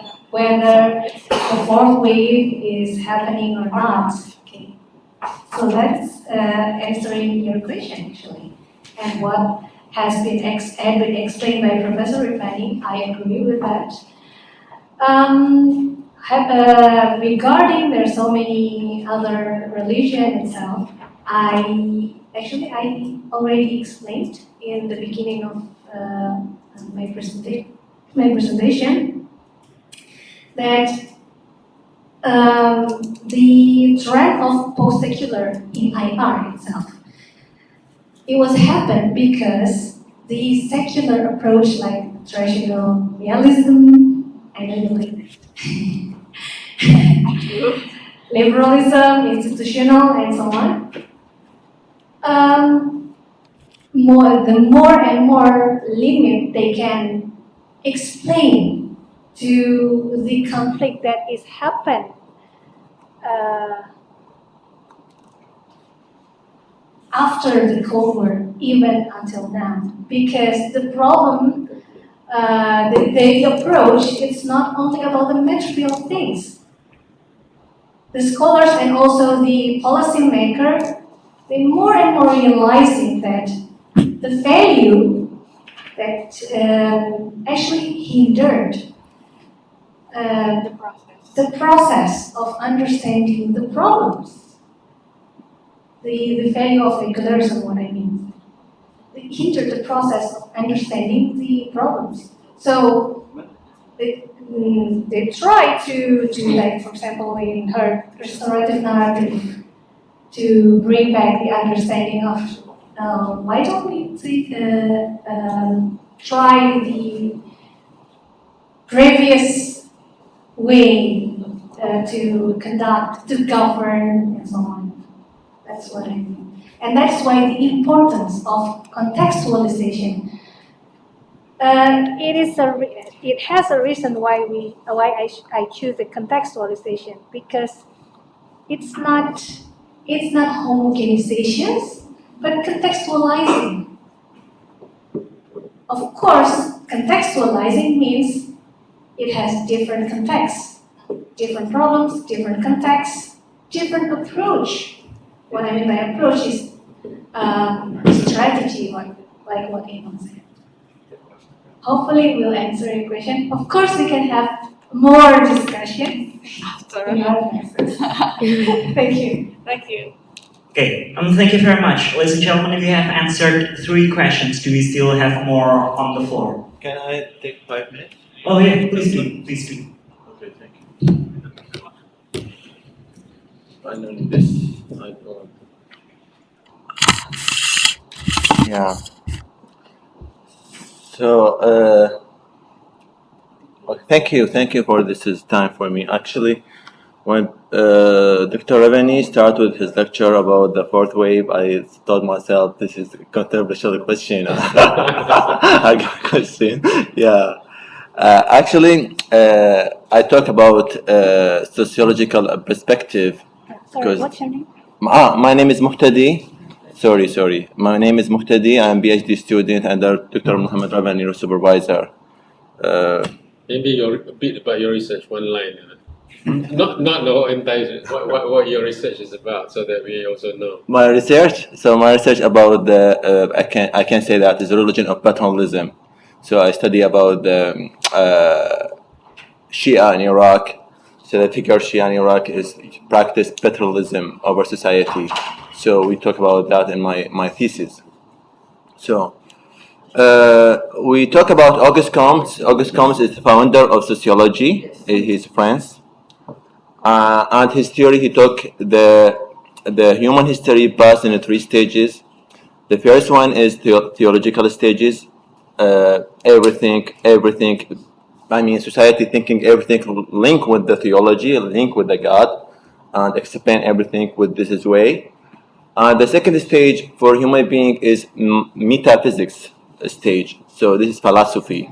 So the philosophers try to explain everything in a philosophical way. And the third stage, he said, is scientific stage. We talk about modernity and history at that time. But at the same time, he said we need the humanity religion. And according to my idea, why the Auguste Comte, he said that. Because Auguste Comte, he has experience about Catholic Church in the Europe in that time, and they have, Catholic Church had many problems in that time, and we want to replace this is religion with the new religion Auguste Comte tried to do. Why? Because I think Auguste Comte, he understands human nature, human big nature, and he said a human without religion cannot live. It's like it's miserable life, and he tried to do that. And if you talk about them, there is doctor. I think he's pre-doctor or prath-doctor. I don't know. He's from Amsterdam. He explained the Auguste Comte theory. He said maybe Auguste Comte is wrong because still religion very strong, despite there is scientific stage now, but at the same time religion is very strong. Maybe the philosophy now is weak because science he control over philosophy, but still the religion is very strong. Why is very strong? Because still there is majority of a human believe in something, believe in religion. So if we talk about sociology, we need to talk about the reality. So the reality, there is majority of people believe in religion, despite there is a third wave affirmation, second wave is unnecessary technology, but at the same time, why? Because in this, there is something that science cannot answer. Where we are coming from, where we will go, what is the spirit, what is the purpose in this life? So the technology and science cannot answer this spiritual questions. So the religion, they give this answer to people, and people maybe feel relieved inside them because there is purpose in this in their life. There's purpose in their identity here, and they understand where we will go, whether it's in Islam or whether in another religion. Yes, there is answer for them. So what is the solution? What you said, because there's problem here, especially in Gaza, big problem. We talk about Islam and Jewish, so this is big problem between them, and they were cousin. Or we talk about the same mainstream between them. Yeah, I think is my if you give my answer is primitive. I mean, is relative solution because always there is a problem. Always there is a problem. There is a solution, but always there is a problem. I think is make religion away from the policy. That's very important thing. And the new scholar said that. Make the state secular, but not society. So leave the religion for society and stay away from policy. Why? Because if the state take the religion as their ideology, this state will believe they have absolute authority. And this absolute authority is a problem. This makes violence. So that's why Israel right now, they believe they have absolute authority and they're right in this land, and they will kill everyone against them. And why? Because this is written, a story about that, but this is written in the book. So in the history, maybe I talk about the 4,000 years ago, the Jewish people in that time, or Israel, I'll say that, they killed Palestine that time, killed their women, their child, their livestock, their man, because they're against them. Now they doesn't work now. So that's why we say we stay this is away from policy, from the state, and make the religion for society. That's very important. And the state support the society culture. That's very important thing. That's one thing I want to say. The second thing I want to say about the SDGs, yeah, in Islam. So that's very important. We talk if we want to enhance and enhance this way, we need to enhance this in the people culture. Why? If you talk about Nusantara now, we talk about vast majority Muslims. So in Malaysia, majority is Islam. And we talk about Indonesia, the biggest community in the world, in the biggest Islamic community in the world is Indonesia right now, not Middle East, but in Indonesia. So I mean that is their culture is Islamic culture. So for this reason, we need to enhance their culture. Why? To can explain about many verses in the Quran talk about that. So if you talk about the Islamic economy, the Islamic economy support the SDG. So there's verse in the Quran we said,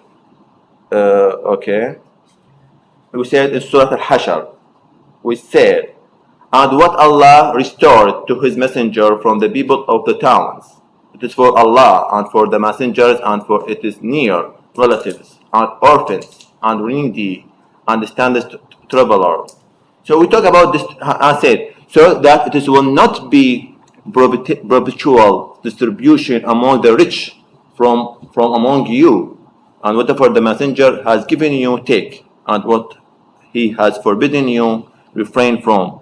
So that means God not support the rich state between people, and to mobilize the economy or product. So to make there's social class, there's poverty, and there's rich. So take money from the rich and distribute from the money. I would say it's about zakat, and maybe about hummus or sadaqat or something like that. So that's talk about the Islamic economy. And another verse in the Quran we said zakat expenditure are only for the poor and for the needy and for those employed for it, and for bringing hearts together, and for freeing captives or slaves. So we talk about distribute this is money for the people in need. So in that way we can make equality between people, and this is support the SDG. And also we talk about another verse in the Quran. It said, and cause not corruption upon the earth after it is reformation, and invoke him in fear and aspiration. Indeed, the mercy of Allah is near to the doors of good. So he said, God, we need to keep the reformation in the earth, not to corrupt in that way. That's also support SDG. And also we say in the first when Dr. Muhammad Reevany said about Khalifa, he said the first chapter in the Quran, it talks about Surah Al-Baqarah. We talk, and remember when your Lord said to the angel, verily I am going to place mankind, Khalifa, generation after generation on earth. And they said, well, you train those we will make mischief, train and shed blood. And while we glorify you with the praises and thinkings and sensitivity you. So that's various questions. So the angels realize the human being will make corruption on the earth in the first time, but the God is did that. Why? There's purpose. Okay, and I think this is just part of the verses talk about SDG in the Quran, and if we support that and enhance that by institutions, and as he said, this is a student about the strategies, specific strategies, I think this is the value. We increase the value in human culture, human identity, and human mind. So thank you. Sorry. Okay, thank you very much. Such an interesting additional points. And I see now we have at least two questions, one on the floor offline and one on the screen. Let us move first on the offline question. Yes, please do. Prof. Fatoni is the president of Asosiasi Dosen Republik Indonesia. So, Prof. Fatoni. Prof, the floor is yours. You got unmuted. There you go. Thank you for joining us, Prof. Good to have you. Good to have you in. Silakan, monggo.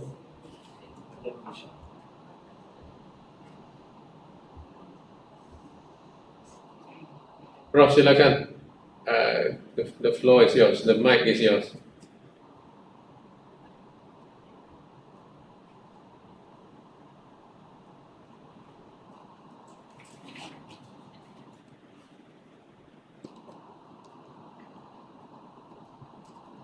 Prof?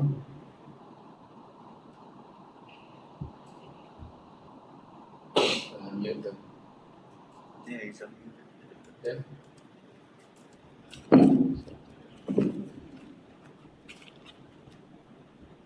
Silakan, Prof. Go ahead, please.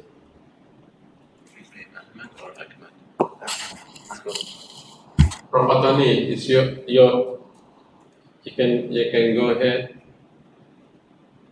with your comments or question. Can you hear me? No, I cannot.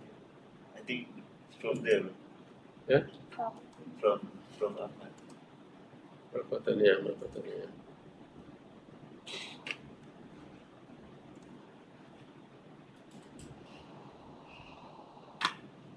It's not connected.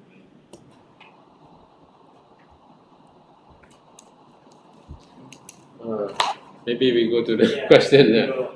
But Prof, sudah bisa kan? Can you go in now?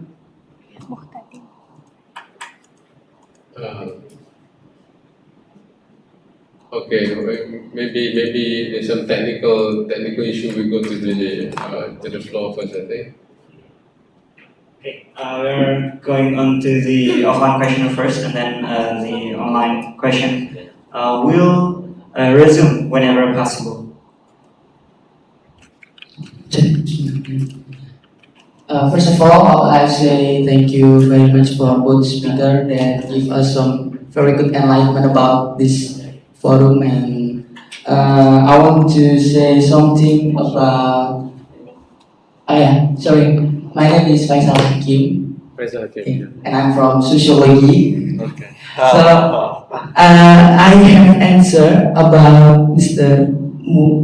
Muhtadin Yeah. about there's a big paradox when Comte said we in the fourth stage evolution, but why our society is still believe in theologies level. So this has become a funny thing because in Indonesia actually we in scientific level, but we still believe in ghosts. That doesn't make sense. But yeah, so I believe Durkheim have the answer. Durkheim said that we have collective consciousness, right? We have collective consciousness in society that have two principles. First one is exterior, and the second one is construct. So yes, that's right. The principle in before level theologies has become culturalized from our level right now. So we still believe in what theological thinking from from what August Comte said, theophysical, theology thinking. And yeah, this first of all, thank you. And second of all, I would like to say comment about halal and haram things in Indonesia, halal and tayyiban. It is my lecture said that in Indonesia actually there's no halal things anymore because everything has been corrupted by our government, so everything's haram.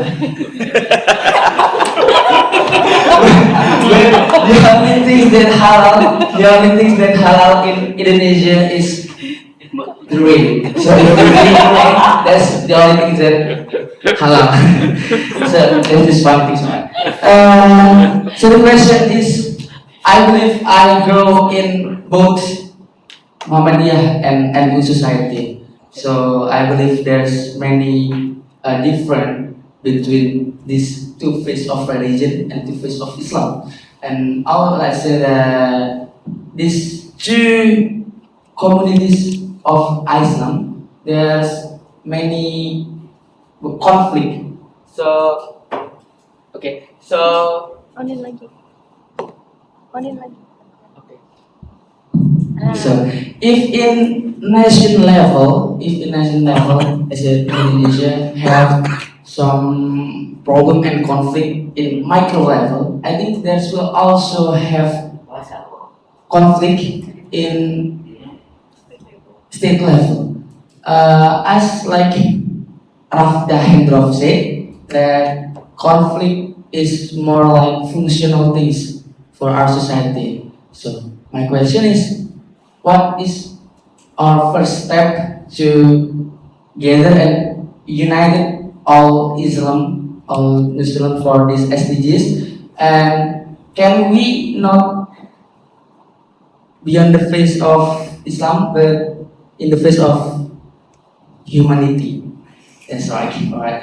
Thank you very much and syukran. Okay. Afan. Okay. You're welcome. And then the question is about what is the first step towards the rejuvenation of the ethics towards knowledge, and can we not like brand this in the value of one religion only, but make it more inclusive by making it the value of religion of humanity? Okay, we will start the answering session from Dr. Sarah. Okay, the floor is yours. Ya, terima kasih Faisal, thank you.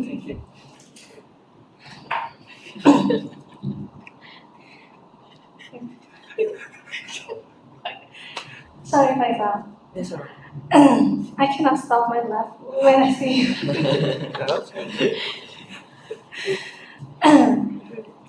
Yeah, Faisal, thank you. So, can we talk about this beyond Islam, about humanity, right? Yeah. Of course we can. Yes. Yeah, we can hear you. Maybe let him speak. Okay. Yeah, we'll move on to the professor online. Please, yeah, Prof. Tony, please speak whenever it is possible, Prof.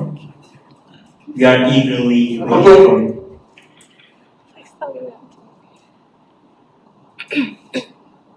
Yes, Prof. Go ahead. Silakan. Monggo. Okay, Assalamualaikum warahmatullahi wabarakatuh. Yes, we can hear you. Yes. Okay, thank you. I'm very proud to with your social room. There is different rooms like that, and then especially for the movement of Nusantara, with me as a activist of the Nahdlatul Ulama, because I am from Nahdlatul Ulama. We have culture as a student, and as an or in Madrasah Aliyah, we have become a member of the student movement of Nahdlatul Ulama. After that, we have become as Ansar.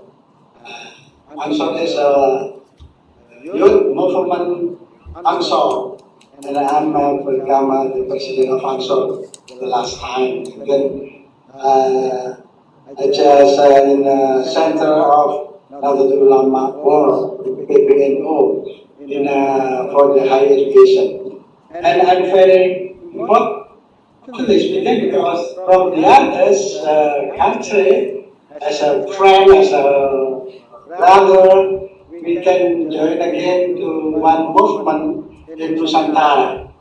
And then I'm very proud about that because I'm from Nusantara, not only from Java.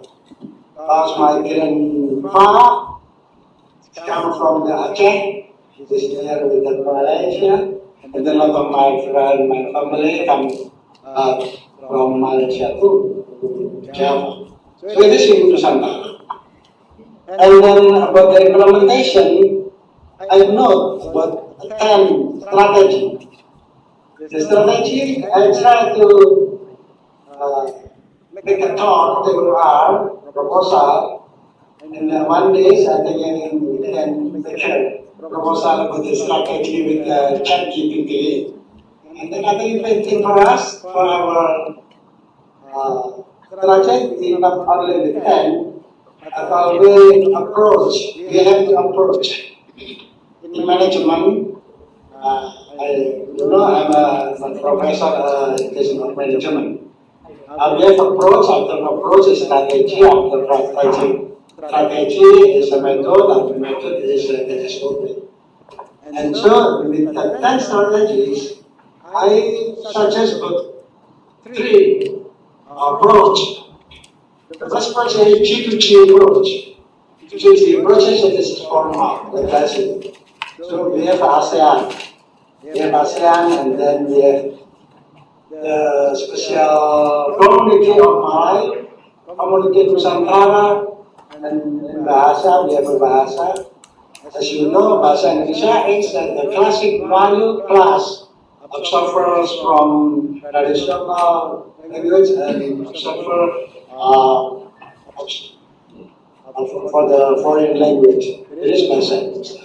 But it is all of the ASEAN, we have Bahasa.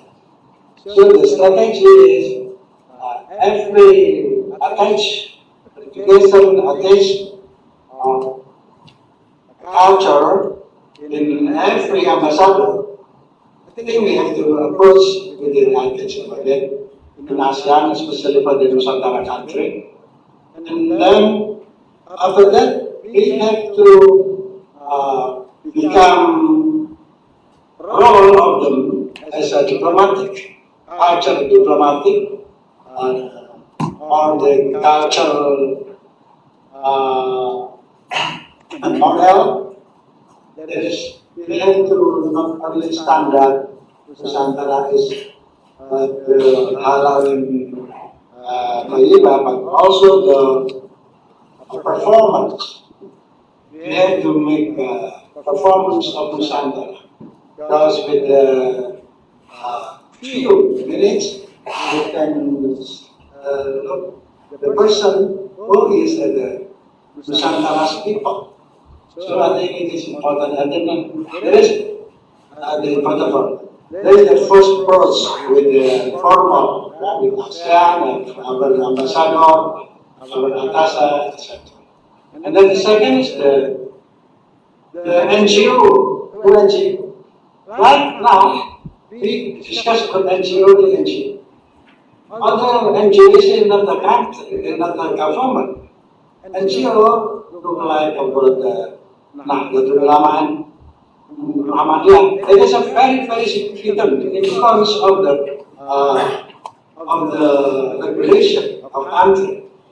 Because, you know, and then Alhamdulillah, two decades, Nahdlatul Ulama and Muhammadiyah, now very, very close.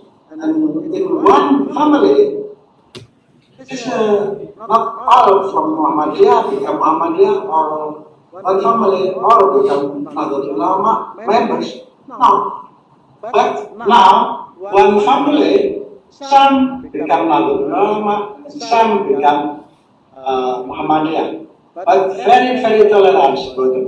So it is important for us to become a movement Nusantara and up with that too. And then the 3 is a P2P approach.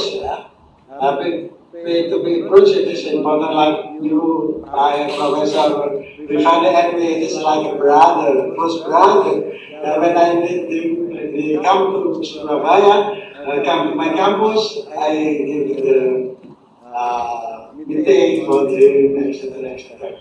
That is important. So we have to choose our strategy. We have to choose how to associate. So we have to first to the political leader. It's important for us. And inshallah, this cabinet, our community from Nahdlatul Ulama and from Muhammadiyah is very significant in a total. Maybe 60% or 70% maybe the cabinet, the two cabinet of Indonesia, there is come from Nahdlatul Ulama and Muhammadiyah right now. That is important because they are the mass good people.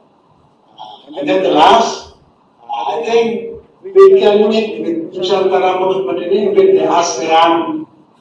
It's called Asia. Asia Movement for Spiritualism. In Asia, with India, etc. All of the religion looking for the form of spiritualism of religion.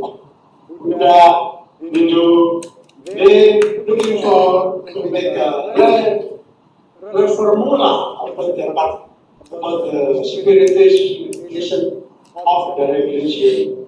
The Muslim, we have a reformula about the spiritualism of religion, which all of the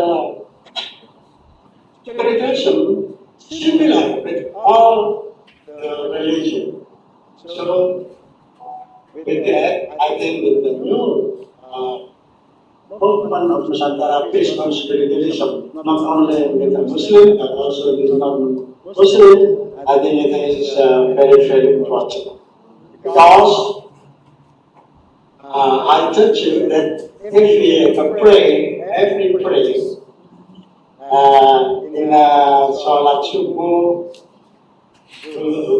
Asar, and like in the last At-Tahiyat, we pray about it.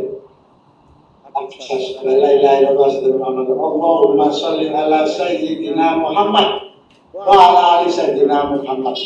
Kama sallaita ala Sayyidina Ibrahim wa ala ali Sayyidina Ibrahim.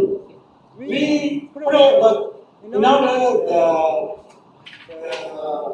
anak turun keluarga, family of Ibrahim, we pray them in order to save. Kama sallaita ala Sayyidina Ibrahim. And we pray too, in order the family of Ibrahim, it is a barakah. Kama barakta ala Sayyidina Ibrahim wa ala ali Sayyidina Ibrahim.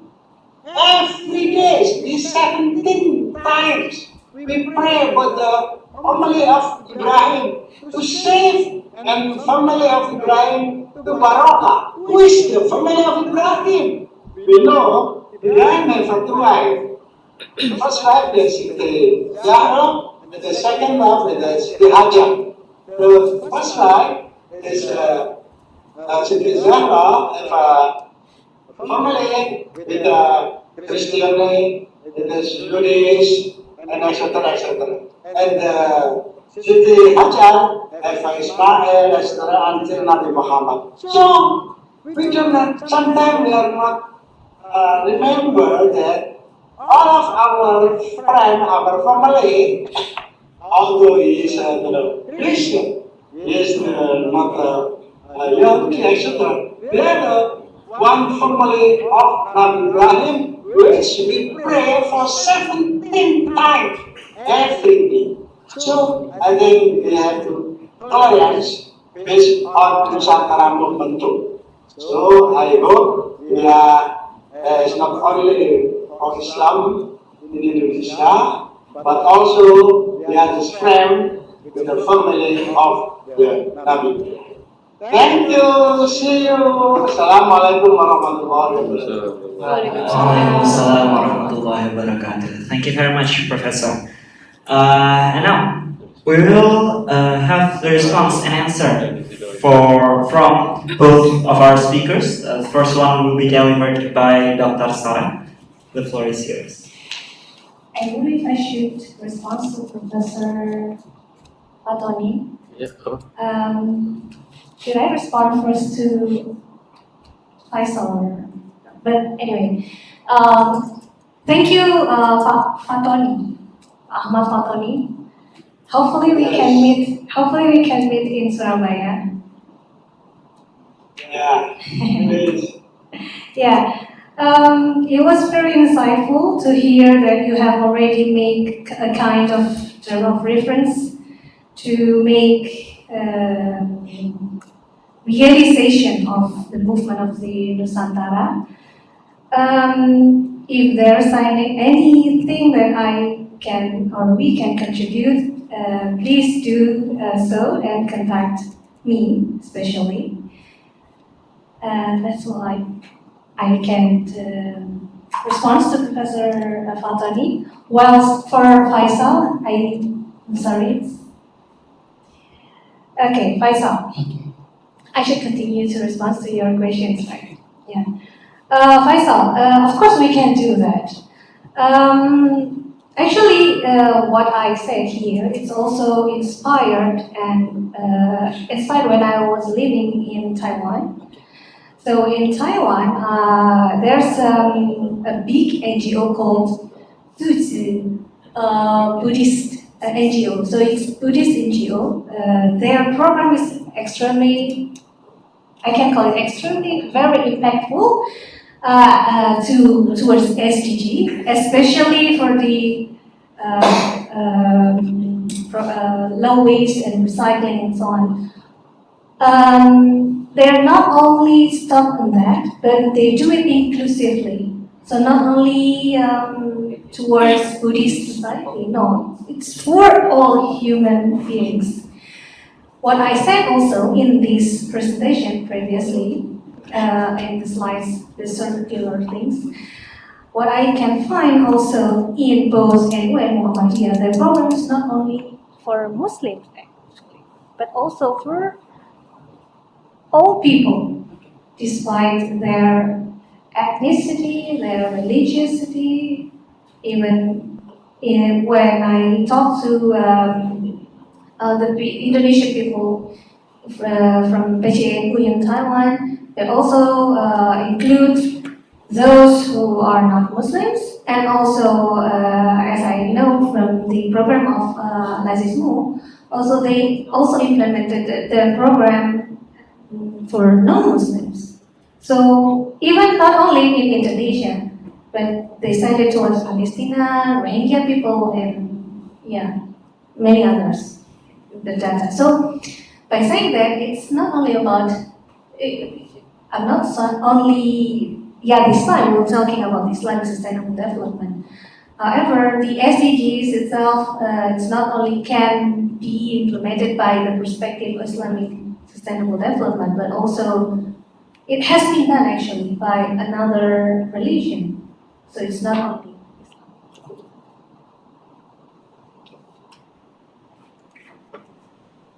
Okay, thank you very much, Dr. Sarah. Now we are moving to Professor Reevany about the question from Faisal and also the remark from Professor Fatani before. Okay, the floor is yours. Thank you, Mas Pulau. Your first question, Mas Pulau, was about how to unite, right? Okay. Now, as I said, the challenge, even within the family, is hard to unite, right? Let alone within society. Now, that said, doesn't mean that we should not make attempts to unite. Yes, we should, and I think Indonesia has demonstrated its ability in social mobilization extremely well. So a lot of social movements and organizations have been started, originated in Indonesia. Ulama, Muhammadiyah, there's Gontor, and there's many different community-based organizations locally that spread nationally as well. So that can be done. So the point there about uniting is that sometimes before we can the whole approach to uniting is that we should not let what we can't do stop what we can do. And so if any efforts or initiatives to unite are being talked down, are being discouraged and saying that we can't unite, and how do we unite the Arab world and all that, right? We should say, yeah, what we can do, we do. What we cannot do, we'll wait until we can do it, right? So we start the uniting movement by finding a common mission first. The mission is a unifying force to bring people together. So we can start with that, and we bring the mission to a higher and higher and higher mission. Like what Prof. Tani was saying just now. And understand, in Indonesia there is a perception of feeling sometimes there's a tension or between Nahdlatul Ulama and Muhammadiyah. But I'm from the outside. My evaluation is this. Example, right? For a country of that size, if you have two huge organizations, wajar lah. And that's good, man. You have two main instead of 20 different organization competing each other. We do not know what is the main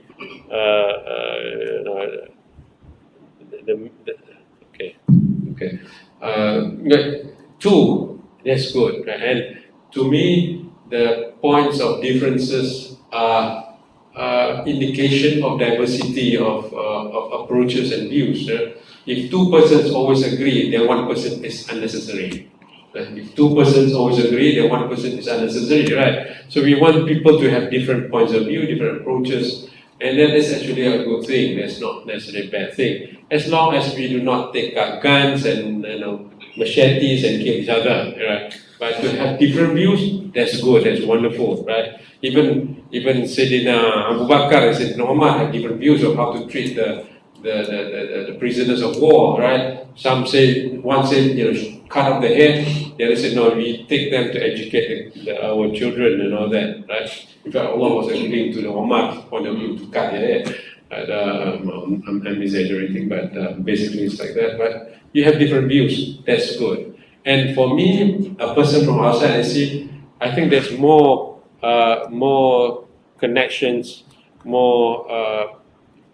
there's more harmony than disagreements between Nahdlatul Ulama and Muhammadiyah itself, right? So going back to your point, yeah, with the whole philosophy of uniting is we should not let what we can't do stop with what we can do. Number two is to find a common mission. Number three, you start towards a common mission organization and go to a higher goal, right? So that's how we can move together. So we might not be working all together at all times, at all goals, but we can work together in the economy or solving a particular problem. We can come together, right? So we come together on a common goal. That's how we unite, right? By building bridges and building connections. I think that's one. The other one is your question about, can there be a platform that is multi-religious or multicultural? Definitely, yes, definitely. So what we've been talking today is the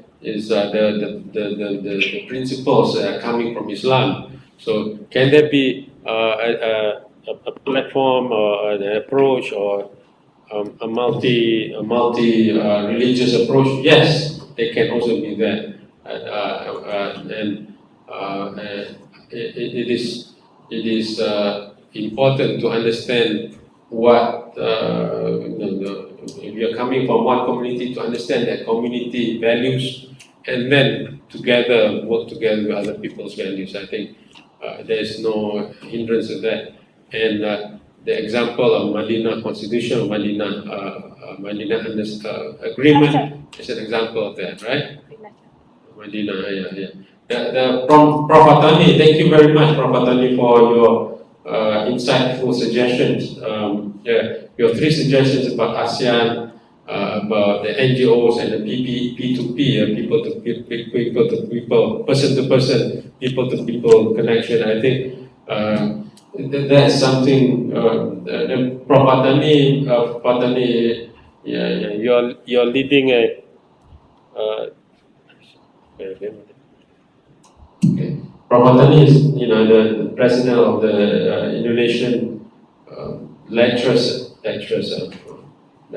Faculty Members Association, Asosiasi Dosen Republik Indonesia. You will have more to contribute to this effort. I think we welcome the idea of coming together, and we can come together, 2 countries and 3 countries, we can really make the effort, we can do that together. So it's a movement of building common ethical and spiritual values of Nusantara, we can call it that. I think it's important to start and to not wait until the perfect timing, because that moment of absolute certainty seldom arrives, right? So we just start and then we move and we improve as we go along. So I menyambut baik. I welcome very much the idea. Can we still hear with this? We welcome very much the idea from Prof. Tani about working on 3 levels: the ASEAN, the NGO base, as well as the individual and person to person, people to people.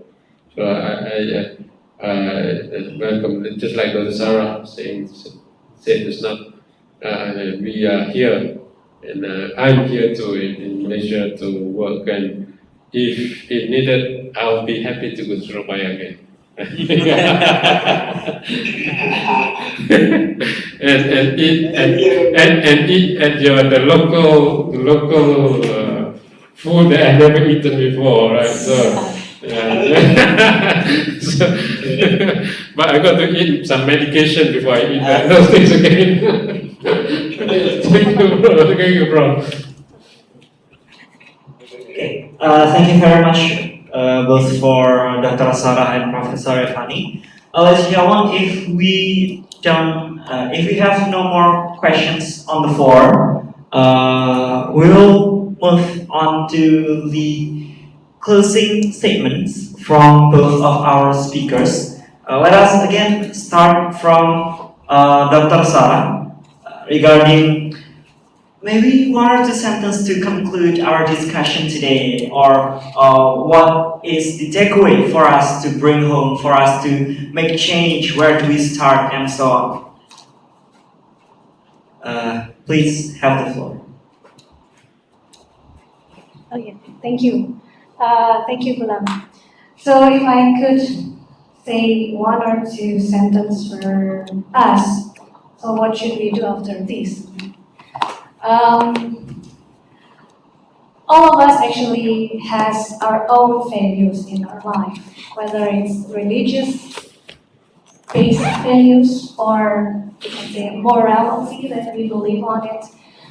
And I do believe that all of that values could contribute actually for the betterment of living above the earth and on the earth. So do not stop that value only in your mind, in your life, but start doing it for your society. Thank you. Okay, thank you very much for Dr. Sarah and for Professor Reevany. Just a quick one, yeah. I think 3 quick points. So number 1 is that there's students, and when I say students, we are students of social sciences, students of knowledge. One of the things we want to note is that whatever we do to include the ethical perspective in what we want to do, and to not run away from the ethical or spiritual or moral compass, right? The excellence based on morality, right?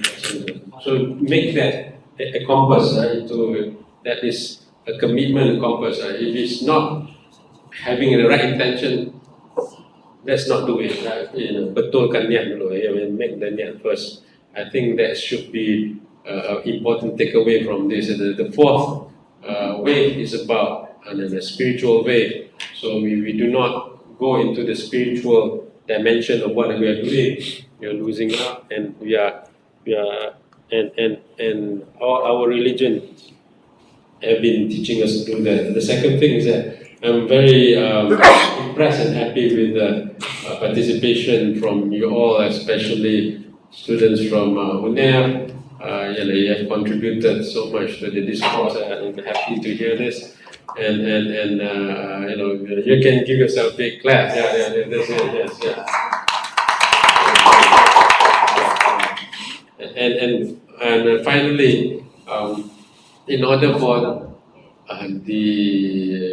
this activity to be more sustainable, right? We do invite you all to continue to engage with us, right? I'm part of as Mas Gula mentioned now, founder of the International Waqaf Ilmu Nusantara Library. It's the IWIN library. It's a Waqaf Ilmu library. So from time to time we will have not just seminars. From time to time we have seminars, but not just that. We also have competitions and competition to encourage Waqaf, which means the giving of ilmu, right? It doesn't matter what kind of ilmu. It can be from a poem, like a sajak, up to an article, whatever. We can Waqaf, right? And then whenever people, and it's a Waqaf Ilmu Nusantara, so as long as about Nusantara or even beyond Nusantara, you can Waqaf, right? We will bring you together with a group of scholars. So we just ended one competition recently, and then we will announce the winner soon. And then the winners will come together as a seminar. So we will communicate with you all. So if you may, we can get your contacts as well, so we can keep in touch in the future. And if you have projects, we can still come together, right? Come together and work together. So the last quote, let me quote from a Western person.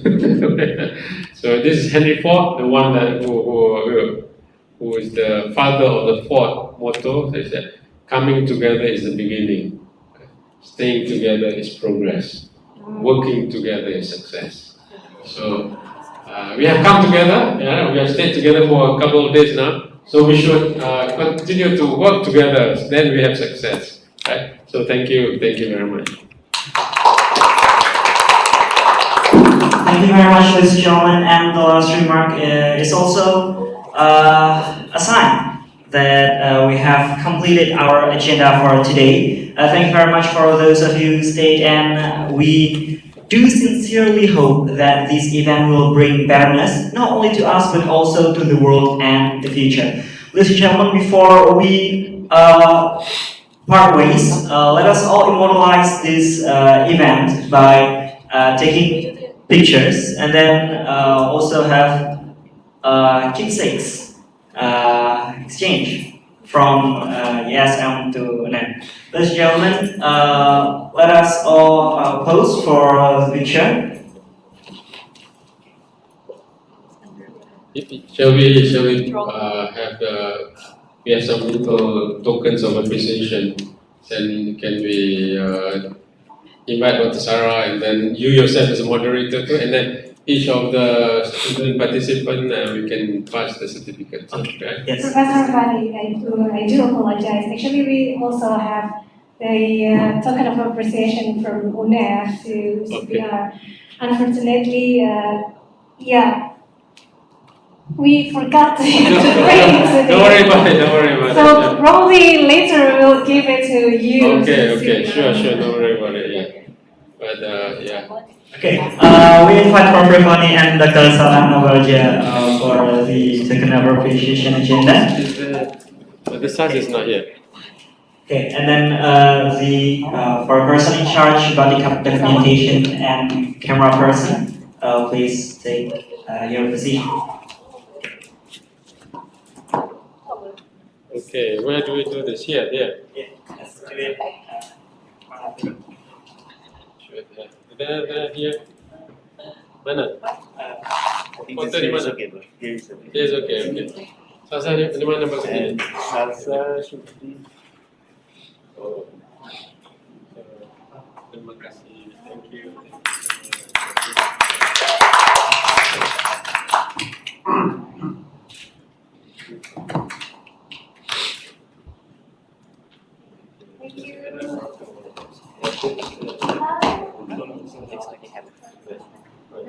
Sama-sama.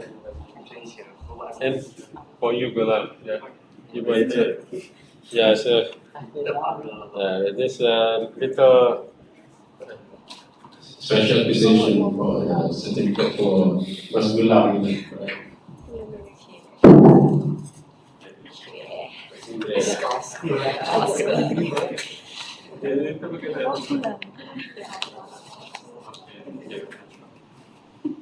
And then the certificate for the rest. Yeah. Who do we pass this to? Gulam. Maybe. Gulam to. Taking picture. Ataupun Oh, ini buat semua. buat semua, ya. Okay, Ines maybe. Yes, alright. Oh, Faisal.